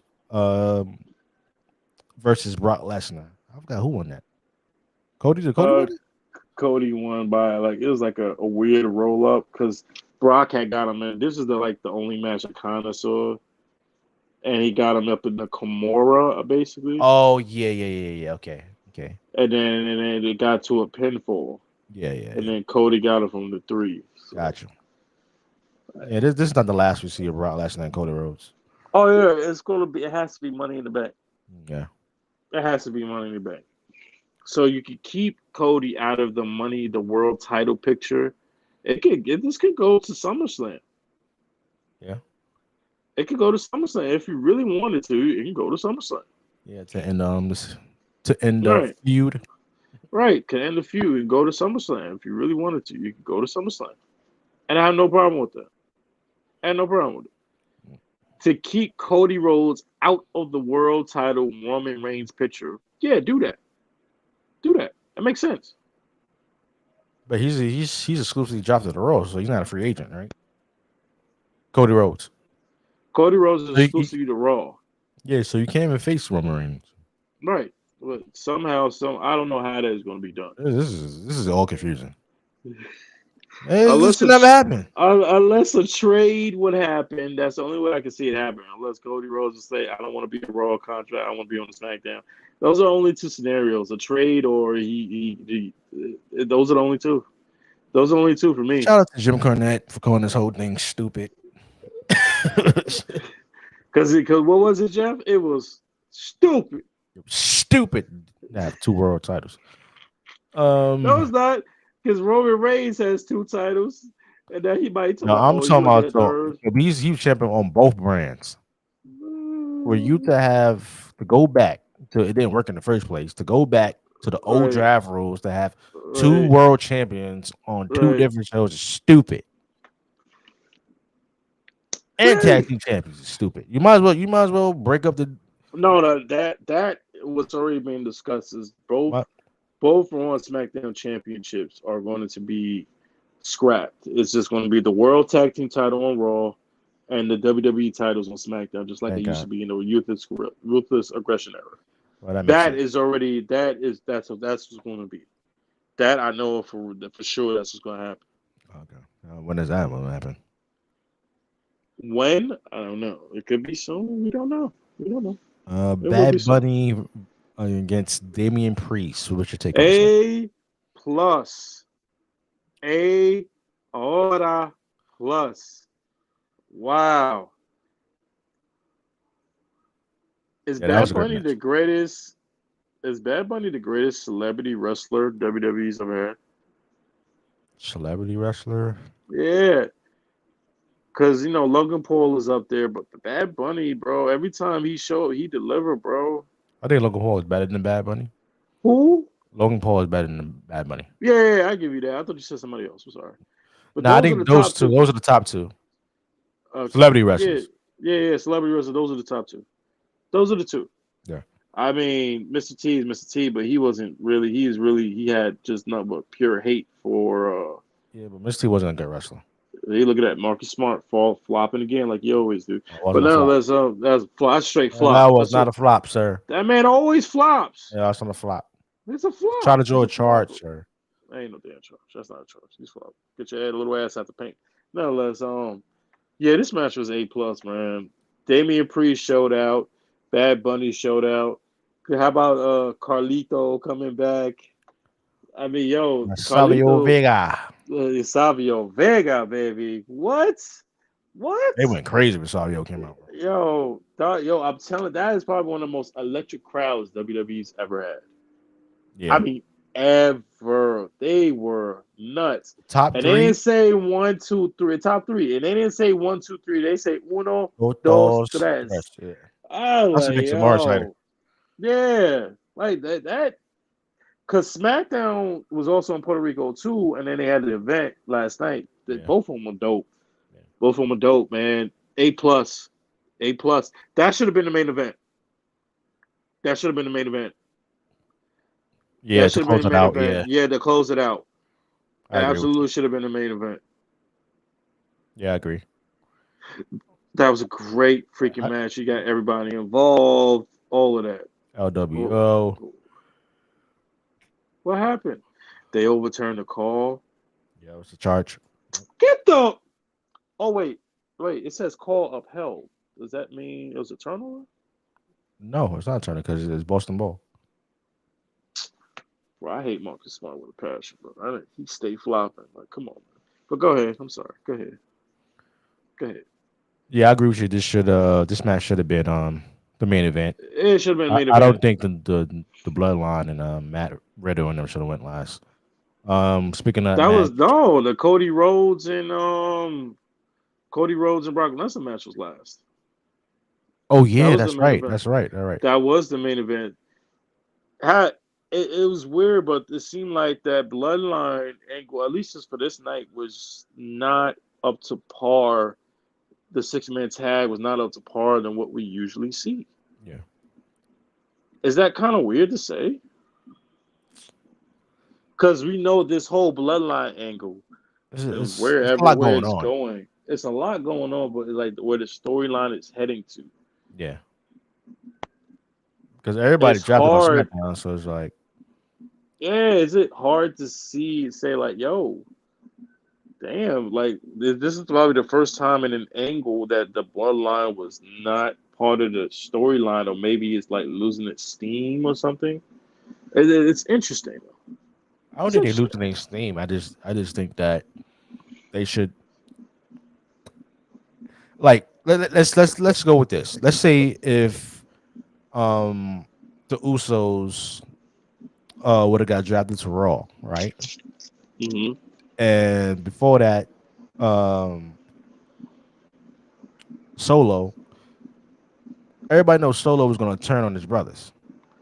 Which is crazy. Who you would have? Crazy. So who would you put in place of the Usos to keep the bloodline going. See, I was thinking they have like a backup plan of a tag team bloodline brothers that actually could replace the Usos if the Usos would have got traded. I mean, It's not gonna be drafted to Sammy. Raw. It's not gonna be Sammy and Kevin. That wouldn't make sense. No. I'm talking about the strictly bloodline. If the Usos would have got drafted to Raw, right? Yeah. And the plan was for Solo to turn on his brothers. Who would you add on to that bloodline stable to replace the Usos? Because basically, Roman Reigns is kicking them out the bloodline if that Pretty would have much. happened. Pretty much. So you would have to add more family members on onto that, which is like 1,000 of them. So which one which one would you actually go with? I was I don't thinking know. about the brothers that's in New Japan. They was a part of the Buddha Well, Club. They was part of the Buddha Club, I don't know. and they wear the wild hair with the curls. Oh, Tama and Tonga. Yeah, I was thinking they had them Yeah. in their back pocket since they already established. Everybody knows them. I think that's like a different version. Oh, that's a complete offensive foul, bro. What? Okay. Yeah. I don't know. That's good. That's a good point though. But I don't think they are. Are they like bloodline, Samoan bloodline? I don't know. I don't know, bro. Those are Ming Right. Those are Ming sons. Ming Those sons. are Ming sons. But Right. even though they still see, that's why I keep telling you, the Samoan dynasty, the family heritage is so. It is so confusing because their dynasty relative is like Usos are the Rock's cousins, but they also Roman's cousins.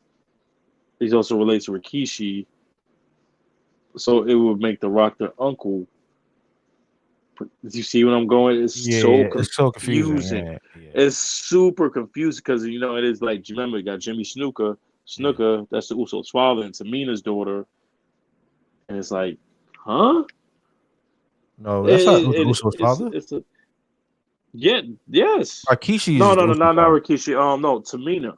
Tamina is Tamina is Superfly. the Superfly. Yeah. his That's daughter, her, but yeah, they're daughter. also related, and then they're To the cousins. Usos in them. Yeah, they cousins. Right. So I'm like, bro, huh?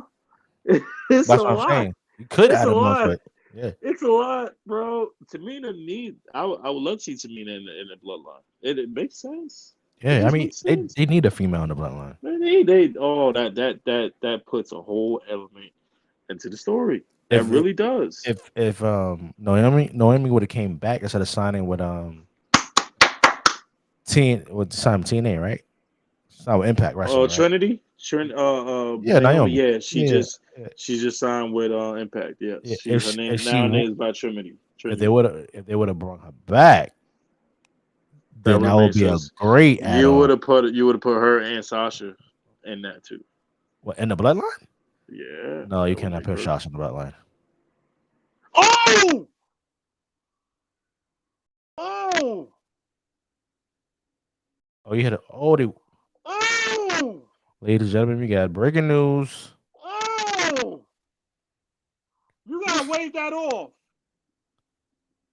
Oh! Oh, thank God. Oh. Oh man.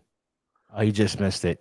Marcus Yes! Smart's almost ended the damn game with Wait, did he get the time off? Nah, he didn't. He didn't get it off in time. Yes! Yes! Yes! Oh, y'all lucky. Woo! Yeah, the time. Yes. 6 win, Yes. 116, 115. Somewhere, In overtime. Baron Davis is like, oh, so where was that when I hit the buzzer beater before it? And he Yeah, he remember got he hit screwed. that Yeah, game. he got screwed. I'm sorry, but yeah, that the bloodline, they're interested, man. I want to see where they go. I'm interested in Imperium, also on Raw. I'm interested in some of the draft picks they made. I want to okay. Did it? Was it not the game changer? We have to wait and see. It wasn't. It wasn't like 2000. Like to me, the best draft of all time WWE ever had was 2004. Evolution, Triple H going to SmackDown, and it wasn't Paul Heyman's. It wasn't Eric Bischoff's pick. It wasn't Paul Heyman's pick. It was John Cena's pick. To me, that's the greatest draft WWE ever did, because we didn't know what the hell was coming. I'm still confused about why you have Bianca on the same show. I guess we want to put the couples together. So you got Becky and Seth on Raw, Bianca and Montez on SmackDown. Mhm. Some of the moves make sense, some of them don't. Okay, so now what? You gotta have Rhea on Raw with the SmackDown Women's Champion, and just changing the belts. It just seems garbage to me. It just seems trash. Just like figure something out, please. Because we don't want to see teams just switching titles on a draft basis, like it just come like an annual. Like we saw that last year with the Usos and the Street Profits, not 2 years ago, with the Usos and the Street Profits switching brands and championships. Right. That was whack. It was whack. Like, have a bigger perspective, please. Do something different. And I just see that they announced the 12 participants for the WWE World Heavyweight Championship. Oh yeah, who's that? It's I don't 12 know. people? Oh, it's a tournament, right? The tournament. Maybe you may have to look that up because I can't go on my phone right now. Because they'll cook me out off the session. No, we touch on it next time. Let's get out of here. It's 3 hours in. Oh, we 3 hours in, baby? Ladies and gentlemen, we thank you so much for another great Saucy Discourse episode. Shout out to Quick A Vodka, our sponsors. I may need y'all March 2024 for a special, very special day. We want to give a shout out to our family and friends on this beautiful Sunday afternoon. If you watch us, we want to say thank you.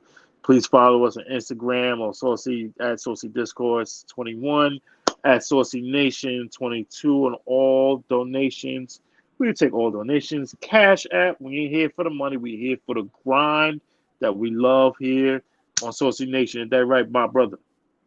Follow us on Instagram. Absolutely. Don't forget to get that official Saucy Discourse merch.